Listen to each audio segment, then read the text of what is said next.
இன்றைய நாளிலே புதிதாக வந்திருக்கிறவர்கள் யாராவது இருப்பீர்களானால் தயவு செய்து எழும்பி நில்லுங்கள். நாங்கள் உங்களுக்காக ஜெபிக்கும்படிக்கு காத்திருக்கிறோம்.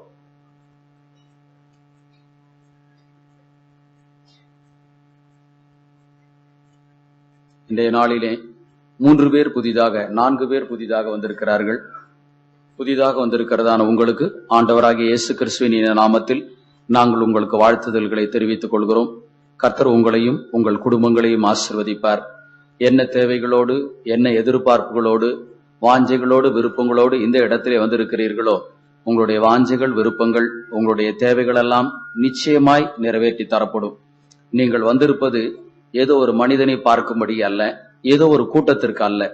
வேத வசனத்தின்படி இஸ்ரவேலின் தேவனாகிய கர்த்தருடைய செட்டைகளின் கீழ் அடைக்கலமாய் வந்திருக்கிறவர்கள்.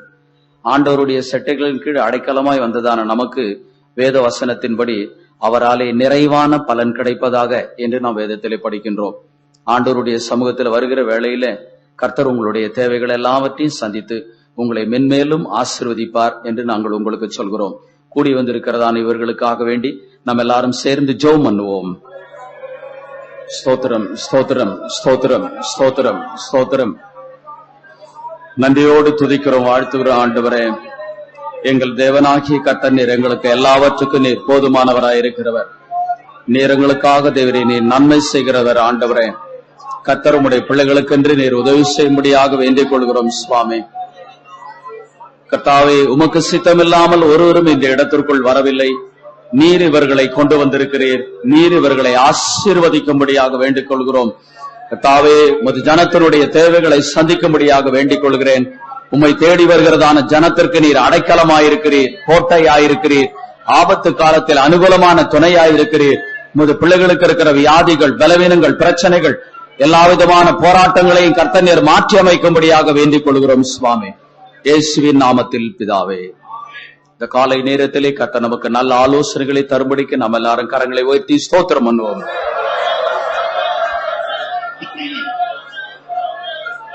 ஸ்தோத்திரம், ஸ்தோத்திரம், ஸ்தோத்திரம், ஸ்தோத்திரம், ஸ்தோத்திரம், ஸ்தோத்திரம். அல்லேலூயா. ஸ்தோத்திரம், ஸ்தோத்திரம், ஸ்தோத்திரம், ஸ்தோத்திரம். தயவு செய்து உட்காருங்கள். தேவனுடைய நாமத்துக்கு மகிமை உண்டாவதாக. Glory to the name of the Lord. இன்றைய நாளிலே ஒரு கிறிஸ்தவனுடைய வாழ்விலே காணப்படுகிறதான சாபத்துக்கான காரணம் என்ன என்ற தலைப்பிலே ஒரு சத்தியத்தை நாம் அறிந்து கொள்ள போகிறோம். In this morning we are going to learn a truth. That is, what are the causes for the curse seen in a Christian life? நாம் கர்த்தருடைய பிள்ளைகளாய் இருக்கிறோம். நாம் ஆண்டவருடைய பிள்ளைகளாய் இருக்கிறதான வேளையிலே ஏன் நம்முடைய குடும்பங்களிலே சாபங்கள் காணப்பட வேண்டும்? We are the children of God. When we are the people of God, then what is the reason that there are curses seen in our homes? கிறிஸ்தவர்கள் என்றாலே ஒரு விதத்திலே அவர்கள் ஆசீர்வாதத்தினுடைய மக்கள் என்றுதான் அர்த்தம். When we say Christians, in one sense we can say that they are the people who are born with the right for the blessings of God. ஆண்டவர் நமக்கு தந்ததான ரட்சிப்பு என்று சொல்வதே ஒரு ஆசீர்வாதமானது. Yes, when we say the salvation the Lord has given to us, that is a blessing God has given. நாம் சகரியாவின் புத்தகம் 8ஆம் அதிகாரம் 13வது வசனத்தை வாசிக்கிற வேளையிலே, In book of Zechariah 8th chapter verse 13, இஸ்ரவேல் வம்சத்தாரே, நீங்கள் புறஜாதிகளுக்குள்ளே சாபமாய் இருந்தது போல ஆசீர்வாதமாய் இருக்கும்படிக்கு நான் உங்களை ரட்சிப்பேன் என்று குறிப்பிடுகின்றார். and here God says, O the house of Israel, even as you were a curse among the people of this world, I am going to bless you so that you will be a blessing among them. இஸ்ரவேல் வம்சத்தார் ஒரு காலத்திலே அவர்கள் சாபமான நிலவரத்தில் இருந்திருக்கின்றார்கள். And the house of Israel, once upon a time, they were a curse.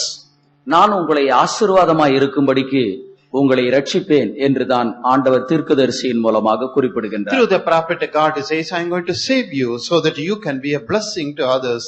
என்றைக்கு நாம் ஆண்டவரை ஏற்றுக்கொண்டோமோ அல்லது ரட்சிக்கப்பட்டோமோ, ரட்சிக்கப்பட்ட அன்றைய தினத்திலே நம்முடைய குடும்பங்களிலே காணப்படுகிறதான அனைத்து விதமான சாபங்களும் பரிகரிக்கப்பட்டு ஒரு ஆசீர்வாதமான ஒரு செழிப்பான ஒரு வாழ்க்கைக்குள்ளே தான் ஆண்டவர் நம்மை கொண்டு The வந்திருக்கின்றார். very day we accepted the Lord Jesus, in other words, the very day we were saved, right from that day the Lord had removed all our curses and He has brought us and our homes into blessing. ஆண்டவராகிய இயேசு கிறிஸ்துவை நாம் ஏற்றுக்கொள்வோமானால் எல்லாவிதமான சாபங்கள் நீக்கப்பட்டு ஒரு செழிப்பான ஒரு வாழ்வு நம் ஒவ்வொருவருக்கும் உண்டாகிறது. If we had accepted Jesus as our Lord and our God, then all the curses are removed and we start a prosperous life. எலியா எரிகோ என்கிறதான பட்டணத்திற்கு போவதற்கு முன்பாக இருக்கும் வரைக்கும் அந்த எரிகோ பட்டணம் ஒரு சபிக்கப்பட்ட ஒரு பட்டணமா இருந்தது. This man Elijah, before he would go to Jericho, that is city Jericho, was a cursed city. அந்த பட்டணமே சபிக்கப்பட்டதா இருக்கும்போது அது குடியிருக்கக்கூடியதான ஜனங்களும் சபிக்கப்பட்ட நிலவரத்திலே தான் காணப்பட்டார்கள். When that town was a cursed city, then all the inhabitants of that place also were cursed. அந்த பட்டணத்தின் ஜனங்கள் எலியாவினிடத்திலே வந்து தங்களுடைய பட்டணத்தினுடைய சூழ்நிலையை சொல்கின்றார்கள். The inhabitants of that city came to Elijah and they were narrating the circumstances prevailing there. இந்த பட்டணம் குடியிருப்புக்கு நல்லது, தண்ணீரானது கெட்டது, நிலமோ பாழ் நிலம் என்றார்கள். And they said, this place is a very good place for us to dwell, but anyway the soil is corrupted and also the water is sour. இந்த பட்டணம் குடியிருப்புக்கு நல்லது என்று சொல்லும்போது அந்த பட்டணம் ஒரு சமபூமியா இருந்தது என்பதுதான் அதனுடைய பொருள். And when we say that the place is very good for us to dwell, in other words, that is a plain land. ஏனென்றால் அக்காலத்திலே மலைகளும் பள்ளத்தாக்குகளும் காணப்பட்டது. சமபூமி என்று சொல்வது எங்கோ ஒரு பகுதியிலே தான் இருந்தது. Because in those days there were lot of valleys and there were lot of hills, but when we say the plain land, here and there only pieces of land were there. எரிகோவின் ஜனங்கள் சொல்கிறார்கள் பட்டணம் குடியிருப்புக்கு நல்லது என்று சொல்கிறார்கள். And the people of Jericho says that this is the place, a nice place for us to dwell. தண்ணீரோ கெட்டு போன தண்ணீர், நிலமோ பாழ் நிலம் என்கிறார்கள். And they said that the soil is very poor, it is saltish and the water is also bad. எலியா எரிகோவுக்கு போன பிற்பாடு எலியாவினுடைய ஊழியத்தின் மூலமாக எலிகோவினுடைய சாபமானது அகற்றப்பட்டது. And the day Elijah went into this Jericho, because of this ministry of this Elijah, that the curse was removed and the city was blessed. எலியா சொல்கிறான் இனி நிலப்பால் வராது என்று ஒரு உறுதியை ஜனங்களுக்கு தருகிறார். Elijah is giving an assurance to the people that hereafter that corruption, that poor condition of the soil will not be seen anymore. எலியா எரிகோவுக்கு வந்தபடியினால் எரிகோவினுடைய சாபம் பரிகரிக்கப்பட்டது போல. And even as Elijah came to this Jericho, and that the curse was removed from there. என்றைக்கு நாம் ஆண்டவராகிய இயேசு கிறிஸ்துவை ஏற்றுக்கொண்டோமோ, ஏற்றுக்கொண்ட காலத்திலே நமக்கு இருக்கக்கூடியதான சகலவிதமான சாபங்களும் நம்மை விட்டு நீக்கப்பட்டதுதான் என்று அர்த்தம். It means that right at that day we came to Jesus, all the curses which were upon us were removed. கர்த்தருடைய பிள்ளைகள் என்கிறவர்கள் எந்த விதத்திலும் அந்த குடும்பங்களிலே சாபங்கள் காணப்படக்கூடாது. When we say we are the children of God, we can assure that in no way curses should be seen in their homes. இஸ்ரவேல் ஜனங்கள் கர்த்தருடைய ஜனங்கள் என்று அழைக்கப்பட்டார்கள். People of Israel were called as the people of Lord. இந்த ஜனங்களை சபிப்பதற்காக பாலாக் என்கிறதான மோவாபிய ராஜா பிலேயாம் என்கிறதான தீர்க்கதரிசியை அழைக்கின்றான். To curse the people of Israel, that Moabite king, namely Balak, he requested a prophet called Balaam to curse the people. Palak ராஜா பிலேயாமுக்கு வெகுமதிகளை எல்லாவற்றையும் தருவேன் என்று சொல்லித்தான் அழைத்தார். And this king Balak says, I am going to reward you with so many gifts to Balaam. ஆனால் போகிறதான வழியிலே கர்த்தர் பிலேயாமினிடத்திலே நான் என்ன சொல்றேனோ அதைத்தான் நீ சொல்லணும் அப்படின்னு சொல்றார். But as this prophet Balaam was proceeding, the Lord interceded and told him, see, you have to tell only what I want you to tell. பிலேயாம் தன்னுடைய வாய்களை திறந்து கர்த்தருடைய மனதில் இருக்கக்கூடியதான காரியத்தை அவன் தெரியப்படுத்துகிறான். And Balaam opened his mouth and he was revealed those things, those words hidden in the mind of God. கர்த்தர் சபிக்காதவனை நான் சபிப்பது எப்படி என்று சொல்கிறார். And he says, how can I curse the people whom the Lord had not cursed? அப்போ தேவன் ஒரு தேவனிடத்திலிருந்து ஒரு சாபம் ஒரு மனிதனுக்கு வராவிட்டால் அவனுக்கு எந்த விதத்தினாலும் அவனுக்கு சாபம் வருகிறது. In other words, we understand, supposing no curse is coming from the Lord, then no curse will be able to come from any direction to the people of God. தேவன் நமக்கு சாபத்தை தரவில்லை, தேவன் நம்முடைய சாபத்தை நீக்குகிறவராயிருக்கிறார். Yes, God has not given us any curse, but God is one who is removing all our curses from us. உபாகமம் 23ஆம் அதிகாரம் 5வது வசனத்தை நாம் வாசிக்கிற வேளையில் Deuteronomy 21:23 verse 5. உன் தேவனாகிய கர்த்தர் பிலேயாமுக்கு செவி கொடுக்க சித்தமாயிராமல் உன்மேல் அன்பு கூர்ந்தபடியினால் அந்த சாபத்தை ஆசீர்வாதமாக மாற்றினார். Nevertheless, the Lord thy God would not hearken to Balaam, but the Lord your God turned the curse into a blessing unto you, because the Lord your God loved you. உன் தேவனாகிய கர்த்தர் பிலேயாமுக்கு செவி கொடுக்க சித்தமாயிராமல், And the Lord God would not hearken to Balaam, உன்மேல் அன்பு கூர்ந்தபடியினால் அந்த சாபத்தை ஆசீர்வாதமாக மாற்றினார். because the Lord your God loved you, he had turned the curse into a blessing. பிலேயாம் பாலாக்கினுடைய வார்த்தைகளை கேட்டு புறப்பட்டு போகிறதான நேரத்திலே எப்படியாயினும் ஜனங்களை சபிச்சிட்டு பாலாக்கின் இடத்திலிருந்து வெகுமதிகளை பெற்றுக்கொள்ள வேண்டும் என்ற ஒரு நோக்கத்தோடு தான் போகின்றார். So this Balaam, the prophet, as he was proceeding, he thought that he would receive a lot of gifts and rewards from this king Balak, and he wanted to curse the people of Israel. இஸ்ரவேல் ஜனங்களின் மேல் ஆண்டவர் வைத்ததான அன்பின் நிமித்தமாக சாபத்தை எல்லாம் ஆண்டவர் ஆசீர்வாதமாக மாற்றினார் என்று நம் வேதத்திலே In படிக்கிறோம். the word of God we read that because of that loving kindness God had for the people of Israel, he turned all these curses into blessing. நெகேமியாவின் புத்தகம் 13வது அதிகாரம் 2வது வசனத்தை நாம் வாசிக்கும் போது, When we read Nehemiah 13th chapter verse 2, அந்த வசனத்திலே நெகேமியா கர்த்தருக்கு ஒரு பெயரை கொடுக்கிறதாக நாம் in படிக்கிறோம். that verse we see Nehemiah is giving another name to the Lord.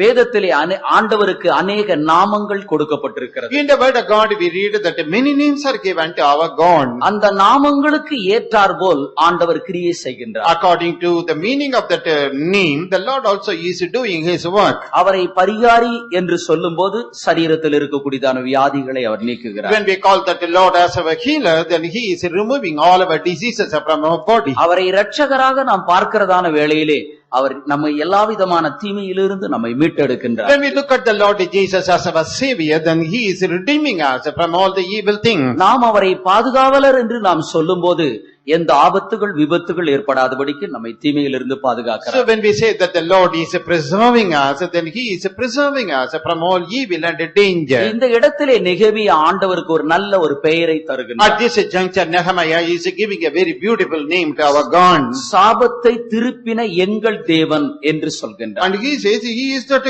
God who had turned away the curse from us. இந்த இடத்திலே சாபத்தை மாற்றி போட்ட தேவன் என்றுதான் குறிப்பிடுகின்றார். And in this place he means that God has turned the curse into blessing. நம்முடைய வாழ்க்கையிலே நம்முடைய குடும்பங்களிலே என்னென்ன சாபங்கள் காணப்படுகிறதோ எல்லா விதமான சாபத்தையும் மாற்றி போடுகிறவர் தான் நம்முடைய ஆண்டவர். So our God is the one who is turning all these curses into blessing, whatever be the curses in our home. ஆண்டவராகிய இயேசு கிறிஸ்து இந்த பூமியிலே பிறப்பதற்கு முன்பாகவே அவர் சாபத்தை பரிகரிக்கிறவராக பிறப்பார் என்று தீர்க்கதரிசியின் மூலமாக உரைக்கப்பட்ட Even காரியம். before the birth of our Lord Jesus in this world, through these prophets, it was foretold that the Lord Jesus will make a remedy or atonement for the curses. ஆண்டவராகிய இயேசு கிறிஸ்து சகலவிதமான சாபத்தையும் So பரிகரிக்கிறவராயிருப்பார். the Lord Jesus is the one who is able to solve, remove all the type of curses from our home. நாம் ஆதியாகமத்திலே படிக்கிற வேளையிலே சர்ப்பம் என்று சொல்லும்போது ஒரு சர்ப்ப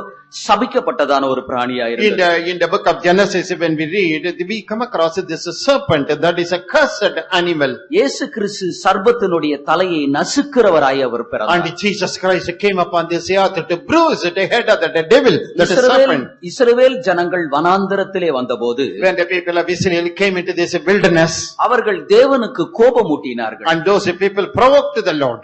கோபமூட்டினபடினால் தேவன் அவர்களுக்குள்ளே கொள்ளிவாய் சர்ப்பத்தை அனுப்பினார். Because these people kindled the anger of the Lord sent fiery serpents among these people. இந்த கொள்ளிவாய் சர்ப்பத்தினால் கடிக்கப்பட்ட அநேகர் மரித்து போனார்கள். And many people who were bitten by these fiery serpents, they died. நான் ஏற்கனவே சொன்னேன், சர்ப்பம் என்று சொல்வது சபிக்கப்பட்டது. I have already told you, when we say serpent, that is a cursed creature. இஸ்ரவேல் ஜனங்கள் கர்த்தருக்கு கோபமூட்டின போது அவர்களுக்குள்ளே ஆண்டவர் கொள்ளிவாய் சர்ப்பத்தை அனுப்பினார். At the time when the people of Israel provoked the Lord to anger, then the Lord sent fiery serpents among them. இந்த கொள்ளிவாய் சர்ப்பத்தினால் கடிக்கப்பட்டவர்கள் மரித்து போனார்கள். And those people who were bitten by these fiery serpents, they died. மோசே கர்த்தரிடத்தில் இதற்காக அவன் விண்ணப்பம் And பண்ணினான். now Moses is pleading to the Lord for this. அப்போ கர்த்தர் மோசேயின் இடத்தில் விதமாக And சொல்கிறார், then the Lord told this to Moses.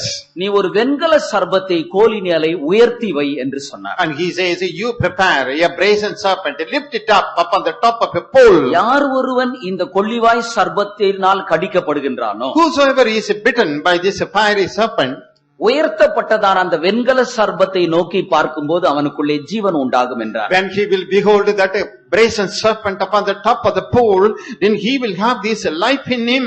உயிரோடு இருக்கக்கூடியதான சர்ப்பம் கொள்ளிவாய் சர்ப்பம். And that serpent, the fiery serpent, is something which is very much alive. மரத்திலே உயர்த்தப்பட்டிருக்கிறதான ஒரு மரித்து போன ஒரு நிலவரத்தில் இருக்கிறதான ஒரு வெண்கல சர்ப்பத்தை அவன் நோக்கி பார்க்கும்போது அவனுக்குள்ளே ஒரு ஜீவன் உண்டாகும். But when this bitten person is looking upon that dead brazen serpent upon the pole, then he will have life in him. மரத்திலே உயர்த்தப்பட்டிருக்கிறதான அந்த வெண்கல சர்ப்பமும் கூட அதுவும் சாபத்துக்கு நிழலாட்டமாயிருக்கு. And that brazen serpent lifted upon the top of a pole, it is a figure of curse. நம்முடைய வாழ்க்கையிலே காணப்படுகிறதான எப்படிப்பட்ட ஒரு சாபங்களா இருந்தாலும், Whatever type of curse it may be seen in our personal life. அவருடைய கல்வாரி சிலுவையிலே நாம் நோக்கி பார்க்கிறதான வேளையிலே நம்முடைய சாபங்கள் பரிகரிக்கப்படும். Yes, at the time when we are looking unto the cross of Calvary, then all our curses are being atoned and removed. ஆண்டவராகிய இயேசு கிறிஸ்துவும் கல்வாரியிலே சிலுவையிலே தொங்கினது கூட அதுவும் கூட சாபமான ஒரு மரணம் என்றுதான் வேதம் சொல்கிறது. The Bible says that the Lord Jesus was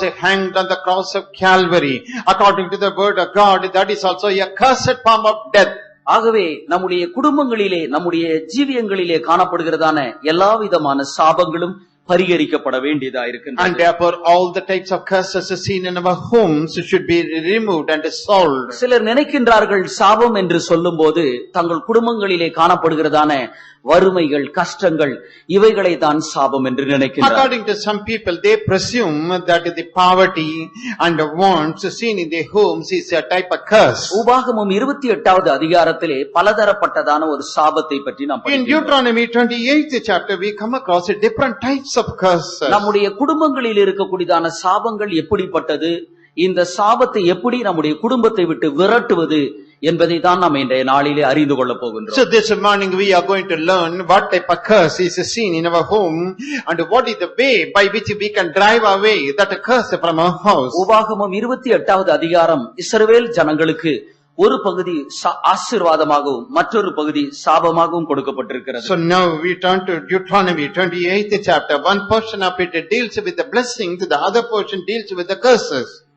உபாகமம் 28வது அதிகாரம் 15வது வசனத்திலிருந்து சில வசனத்தை நாம் படிக்கும்போது இங்கே வரிசையாக பல சாபத்தை படிக்கின்றோம். Deuteronomy 28th chapter, right from verse 15, when we go on reading, we see a few types of curses written. இங்கே காணப்படுகிறதான சாபங்கள் நம்முடைய குடும்பங்களிலே உண்டோ? And these curses are listed here. Are we coming across them in our home? அவைகள் இருக்குமானால் அவைகளிலிருந்து நாம் இன்றைய நாளிலே ஒரு விடுதலை பெற்றவர்களாக இந்த இடத்தை விட்டு நாம் கடந்து செல்ல வேண்டும். Supposing they are seen in our home, then today, this morning, we must receive a deliverance from the Lord and go back to our home. 17வது வசனத்திலே உன் கூடையும் உன் மாப்பிசைகிற தொட்டியும் சபிக்கப்பட்டிருக்கும் என்று நாம் படிக்கின்றோம். In the 17th verse, we read, உன் கூடையும் your basket and your kneading trough will be cursed. இந்த வசனத்தினுடைய பொருள் ஆகார குறைவு என்பது ஒரு சாபம். And the meaning of this verse is there will be lacking or shortage of food. ஆண்டவர் தம்முடைய பிள்ளைகளுக்கு ஆகார குறைவை உண்டாக்கவில்லை. The Lord never causes his people to go lack of food. தேசமெல்லாம் பஞ்சமாய் இருக்கிறதான வேளையிலே எலியாவை ஆண்டவர் அற்புதமாய் போஷித்தார். When the whole land is in famine, the Lord fed miraculously this Elijah. ஆண்டவர் தம்முடைய பிள்ளைகளுக்கு எந்த விதத்தினாலும் ஆகாரத்தை குறைவு வராதபடிக்கு காத்துக் கொள்கின்றார். In other words, the Lord will see to it that his people never suffer hunger or want of food. சிங்கக்குட்டிகள் தாட்சி அடைந்து பட்டினியா இருக்கும் கர்த்தரை தேடுகிறவர்களுக்கோ ஒரு நன்மையும் குறைபடாது என்று வேதம் சொல்கிறது. The Bible says that even the lions will suffer hunger and they lack food, but they that trust in the Lord shall not lack anything. நம்முடைய குடும்பங்களிலே ஆகார குறைவு இருக்குமானால் அதை ஒரு சாபம் என்று நினையுங்கள். Supposing there is a shortage of food in our home, then you take it for granted that is a type of curse. அடுத்தது 18வது வசனத்திலே உன் கற்பத்தின் கனியும் உன் நிலத்தின் கனியும் உன் மாடுகளின் பெருக்கமும் உன் ஆடுகளின் மந்தைகளும் சபிக்கப்பட்டிருக்கும். Verse 18, cursed shall be the fruit of your body and the fruit of your land, the increase of your kine and the flocks of your sheep. இந்த வசனத்தை இரண்டாக பிரித்து சொல்கின்றேன். I want to divide this verse into two and உன் explain. கற்பத்தின் கனியானது சபிக்கப்பட்டிருக்கும். Cursed will be the fruit of your body. கற்பத்தின் கனி என்று சொல்வது பிள்ளைகளுடைய வாழ்க்கையிலே காணப்படுகிற So சாபங்கள். when we say the fruit of the womb, that represents the children, that is the curses seen in the life of our children.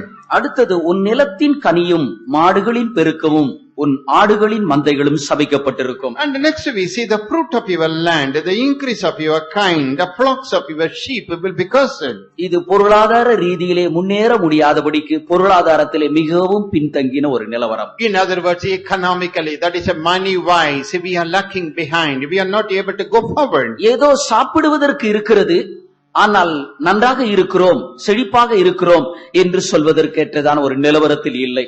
In other words, people in this condition will have something to eat, but they can never say we are well off. ஆண்டவர் தம்முடைய பிள்ளைகளுக்கு அன்னன்னைக்கு உரியதான காரியத்தை கொஞ்சமா கொடுக்கிறவர் அல்ல. And God is not one who is giving by measure the needs of the people little by little. அவர்களுடைய களஞ்சியத்தை ஆண்டவர் தானியத்தால் அவர்கள் நிரப்புகிறார். Yes, the Lord is fulfilling to the full the bonds. அக்காலத்திலே காணப்பட்டதான கர்த்தருடைய பிள்ளைகளுக்கு ஒரு குறையும் ஏற்படாதபடிக்கு காத்துக்கொண்டார். And in those days for the children of God, the Lord God saw to it that they did not lack anything. ஒன்றும் இல்லாத புறப்பட்டு போனதான ஆபிரகாமுக்கு ஆண்டவர் திரளான செல்வத்தை கொடுத்தார். And Abraham started his journey empty handed, but the Lord gave him lot of wealth and riches. யாக்கோபு வெறும் கோலும் கையுமாக புறப்பட்டு போனவனுக்கு ஆண்டவர் செல்வத்தை கொடுத்து வைத்தார். And Jacob proceeded empty handed with a staff in his hand, but the Lord gave him wealth. ஆண்டவர் அவர்களுக்கு கொடுத்ததான ஆசீர்வாதங்கள் எல்லாம் நிரம்ப காணப்பட்டது. Yes, all the blessings of God gave them were abundant and overflowing. நாம் பொருளாதார ரீதியிலும் கூட ஆசீர்வாதமாக இருக்க கர்த்தர் விரும்புகின்றார். Yes, this is the desire of the Lord, that economically also we must be well off. 20வது வசனத்திலிருந்து சில வசனங்களை நாம் வாசிக்கிற வேளையிலே When we read the verses down below verse 20, அங்கே சில வியாதிகளை பற்றி நாம் and படிக்கின்றோம். there we read about a few sicknesses.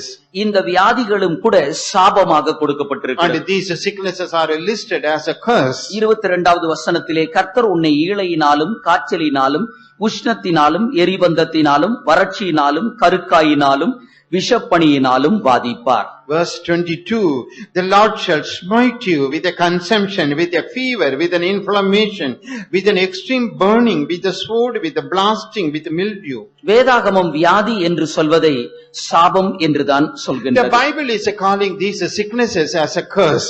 20வது வசனத்திலே கர்த்தர் உனக்கு சாபத்தையும் சஞ்சலத்தையும் கேட்டையும் வரப்பண்ணுவார் என்று நாம் படிக்கிறோம். Verse 20, the Lord shall send upon you cursing, vexation and rebuke. 25வது வசனத்திலே நாம் வாசிக்கிறதான வேளையிலே சத்துருக்களுக்கு முன்பாக நீ முறியடிக்கப்படுவாய் என்று நாம் படிக்கின்றோம். Verse 25, the Lord shall cause you to be smitten before your enemies. நமக்கு விரோதமாக ஒரு எதிராளி எழும்புவானால், நமக்கு விரோதமாக யாராவது ஒரு கஷ்டம் கொடுக்கக்கூடிய ஒரு மனிதன் எழும்புவானால் அதுவும் கூட ஒரு சாபத்தினுடைய ஒரு பகுதியா இருக்கிறது. Supposing somebody is rising up as an enemy against us, supposing somebody is causing lot of difficulties to us, then that is also a curse. ஏனென்றால் கர்த்தர் நம் பட்சத்தில் இருப்பாரானால் நமக்கு விரோதியாய் இருப்பவன் யார்? The reason is when the Lord is on our side, then who can be our enemy? நமக்கு யாராவது ஒரு விரோதி என்று நம்முடைய மனதிலே நினைப்பீர்களானால் அதுவும் கூட ஒரு சாபம் தான். Supposing in your mind you think that somebody is your personal enemy, then that is also a curse. 24வது வசனத்திலே மழை பெய்யாதபடிக்கு கர்த்தர் வானத்தை அடைக்கிறதாக நாம் படிக்கின்றோம். In verse 24 we see that the Lord is shutting the heaven so that it may not rain. அப்போ மழை இல்லாமல் தேசத்திற்குள் மழை இல்லாமல் இருப்பது அதுவும் கூட ஒரு சாபமாய் So in காணப்படுகிறது. other words, when that land is not having that rain, then that is also a curse. 28வது வசனத்தை நாம் வாசிக்கிறதான வேளையிலே கர்த்தர் உன்னை புத்தி மயக்கத்தினால் பாதிப்பார் என்று படிக்கின்றோம். Verse 28, the Lord shall smite you with madness. பிள்ளைகளுக்கு சரியான ஒரு அறிவு இல்லாமல் இருப்பது அது ஒரு சாபம் தான். When the children are so dull, that means that is also a curse. படித்தாலும் அவைகள் மெமரி பவர் இல்லாமல் இருப்பது அதுவும் கூட ஒரு சாபம் தான். When the children are reading, they are reading continuously, but when they lack the memory power, that is also a curse. சிலர் பைத்தியமாக காணப்படுகின்றார்களே அதுவும் கூட ஒரு சாபம் தான். Some people are really mad, that is also a curse. 29வது வசனத்தை நாம் வாசிக்கிறதான வேளையில், when we read verse உன் 29, வழிகளில் ஒன்றும் உனக்கு வாய்க்காமல் போகும் என்று நாம் படிக்கின்றோம். and then we read, none of your ways will be prosperous. நாம் எந்த ஒரு காரியத்தை செய்தாலும் அந்த காரியத்தை ஆண்டவர் வாய்க்க செய்ய வேண்டும். And whatever we do, the Lord will make it prosperous. முதலாவது சங்கீதத்திலே நாம் படிக்கும்போது அவன் செய்வதெல்லாம் வாய்க்கும் என்று நாம் In படிக்கிறோம். Psalm 1 we read, whatever he does, it shall prosper. கர்த்தருடைய பிள்ளைகள் எந்த ஒரு தொழிலையோ எந்த ஒரு காரியத்தை செய்தாலும் அதிலே ஒரு முன்னேற்றம், ஒரு ஆசீர்வாதம் காணப்பட வேண்டும். And the children of God, whatever business they may do, whatever work they are doing, there must be a progress, there must be a blessing. நாம் எதை செய்தாலும் அதிலே ஒரு தடை, அதிலே ஒரு முன்னேற்றம் இல்லாத ஒரு நிலவரம் காணப்படுமானால் அதுவும் கூட தேவன் அதை சாபமாக மாற்றி And வைத்திருக்கிறார். supposing whatever we do, there is no progress, there is no blessing, that means God is causing it a curse. 30வது வசனத்தை நாம் படிக்கும்போது நீ ஒரு பெண்ணை நியமிப்பாய் என்று நாம் படிக்கின்றோம். And verse 30 we read that you will betroth your wife. ஆனால் அந்த பெண்ணோ உன்னோடு கூட வாழ மாட்டாள். இதுவும் கூட ஒரு சாபமாய் இருக்கிறது. But that girl will not live with you, but this is a curse from God. நம்முடைய குடும்பங்களில் இருக்கக்கூடியதான சாபங்கள் எப்படிப்பட்டது என்பதை பகுத்தறிந்து அந்த சாபத்தை நம்மை விட்டு அகற்ற வேண்டும். So we must discern what is that curse seen in our home, and we must put away that curse from our house. 36வது வசனத்தை நாம் வாசிக்கிறதான வேளையில், Verse 36. கர்த்தர் உன்னையும் உன்னை ஏற்படுத்திக் கொண்டதான ராஜாவின் இடத்திலே நீ அடிமையாக கொண்டு போகப்படுவாய். And the Lord shall bring you and your king, which you shall set over you, you will be taken as a slave to them. அந்நிய ஜாதிகளிடத்திலே நீ ஒரு அடிமையாக நீ Then you காணப்படுவாய். will become a servant or a slave to the strange people of this world. கர்த்தருடைய பிள்ளைகள் மற்றவர்களுக்கு முன்னால் அடிமையாய் இருக்கிறது ஆண்டவர் விரும்பவே இல்லை. It is not at all the will of God that the people of God must be like a servant or a slave. ஆபிரகாம் ஈசாக்கு போன்றவர்கள் அந்நிய தேசத்தில் குடியிருந்தார்கள். Yes, people like Abraham and Isaac were dwelling in strange countries. ஆனால் அந்நியர் சொன்னார்கள் நீர் எங்களுக்குள்ளே மகா பிரபு என்று சொன்னார்கள். But those people of that other land, they said, you are a great Lord, a prince among us. ஆண்டவருடைய பிள்ளைகள் எந்த இடத்தில் இருந்தாலும் எந்த வேலை ஸ்தலத்தில் இருந்தாலும் தம்முடைய பிள்ளைகளை ஒரு படி ஆண்டவர் உயர்த்தி தான் வைக்கிறாரே தவிர யாருக்கு முன்னால் அடிமையை ஆண்டவர் வைக்கிறது So கிடையாது. wherever the children of God are, wherever they are working or positioned there, God is keeping them one step higher. They never come down and stoop. 38வது வசனத்திலே நீ மிகுதியான விதையை வயலுக்கு கொண்டு போவாய், கொஞ்சம் தான் அறுத்து கொண்டு வருவாய். Verse 38, you will carry much seed out into the field, but you will gather little in. அதிகமான முதலீடு போட்டு ஒரு தொழிலை தொடங்குகின்றோம், ஆனால் அவைகளிலே நஷ்டம் ஏற்படுகிறது. So we start an industry or a business by investing a lot of money, but we incur a loss. 41வது வசனத்திலே நீ குமாரரையும் குமாரத்திகளையும் பெறுவாய், ஆனால் அவர்கள் உன்னோடு கூட இருக்க மாட்டார்கள். Verse 41, you will beget sons and daughters, but they will not be with you. பிள்ளைகளை பெற்றெடுத்திருப்போம், பிள்ளைகள் நம்ம கூட இருக்கிறதுக்கு விருப்பப்படாம எங்கேயோ போய் தனிமையா வீடு எடுத்து தங்கி இருப்பாங்க. And we have our children, but they do not want to stay with us, but they will rent a house somewhere else and live. பெற்றோர்களும் அனாதைகளாக இருப்பார்கள், பிள்ளைகளும் அனாதைகளாக இருப்பார்கள். The parents will be like strangers, orphans, and the children also will be desolate. இப்படி வேதத்திலே பலவிதமான சாபத்தை பற்றி நாம் So படிக்கின்றோம். in the word of God we read different types of curses. நம்முடைய குடும்பங்களில் ஏற்படுகிறதான கடன் பிரச்சனைகள் அவைகளும் கூட ஒரு சாபங்களாக Yes, காணப்படுகின்றன. the debt problems are seen in our homes, they are also a type of curse. ஆகார குறைவு என்பது ஒரு சாபமாய் Lack இருக்கிறது. of food is also a curse. பொருளாதார வாழ்க்கையிலே நமக்கு ஏற்படுகிறதான சாபங்கள் உண்டு. Yes, economically, money wise, we may have some curses. சரீரத்திலே ஏற்படுகிறதான தீராத வியாதிகள் அது ஒரு சாபமாய் இருக்கின்றன. Incurable diseases in the body, that is also a curse. தேசத்திற்கு மழை பெய்யாமல் இருப்பது அதுவும் ஒரு சாபமாய் When இருக்கிறது. there is no rain at all for that land, that is a curse. நமக்கு விரோதமாக எதிராளிகள் எழும்புவது அதுவும் ஒரு சாபமாய் இருக்கிறது. Against us, people are rising up, that is also a curse. நாம் செய்கிறதான காரியங்கள் எல்லாம் வாய்க்காமல் போவது அதுவும் ஒரு சாபமாய் இருக்கிறது. Whatever we do that do not materialize, that is also a curse. நாம் திருமணம் செய்தாலும் அந்த பெண் நம்மோடு கூட வாழாதிருப்பது அதுவும் கூட ஒரு சாபமாய் So இருக்கிறது. when we get married, that girl is not willing to live with us, that is a curse. பிள்ளைகளை பெற்றெடுத்தாலும் பிள்ளைகள் நம்மோடு கூட இராமல் பிரிந்து போவது அது ஒரு சாபமாய் இருக்கிறது. We may beget children, but those children are not with us, they go away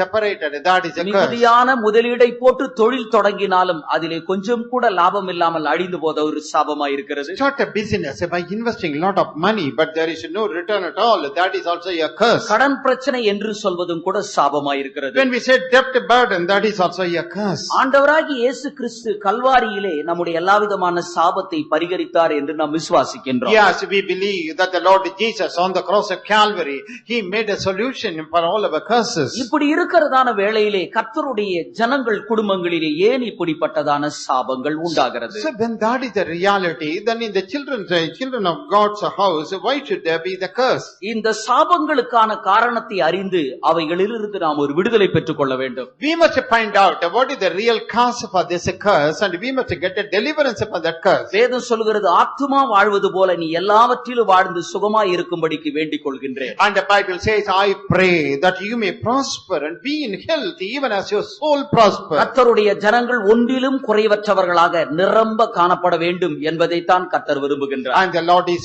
desirous that the people of God should not lack anything, but they must have an overflowing life. இப்படி இருக்கிறதான வேளையிலே குறைபாட்டுக்கான காரணம் தான் என்ன? When that is the case, then what is the reason for all our lacking and our shortage? உபாகமம் 28வது அதிகாரம் 15வது வசனத்தை நாம் வாசிக்கும் போது, Deuteronomy 28 verse 15.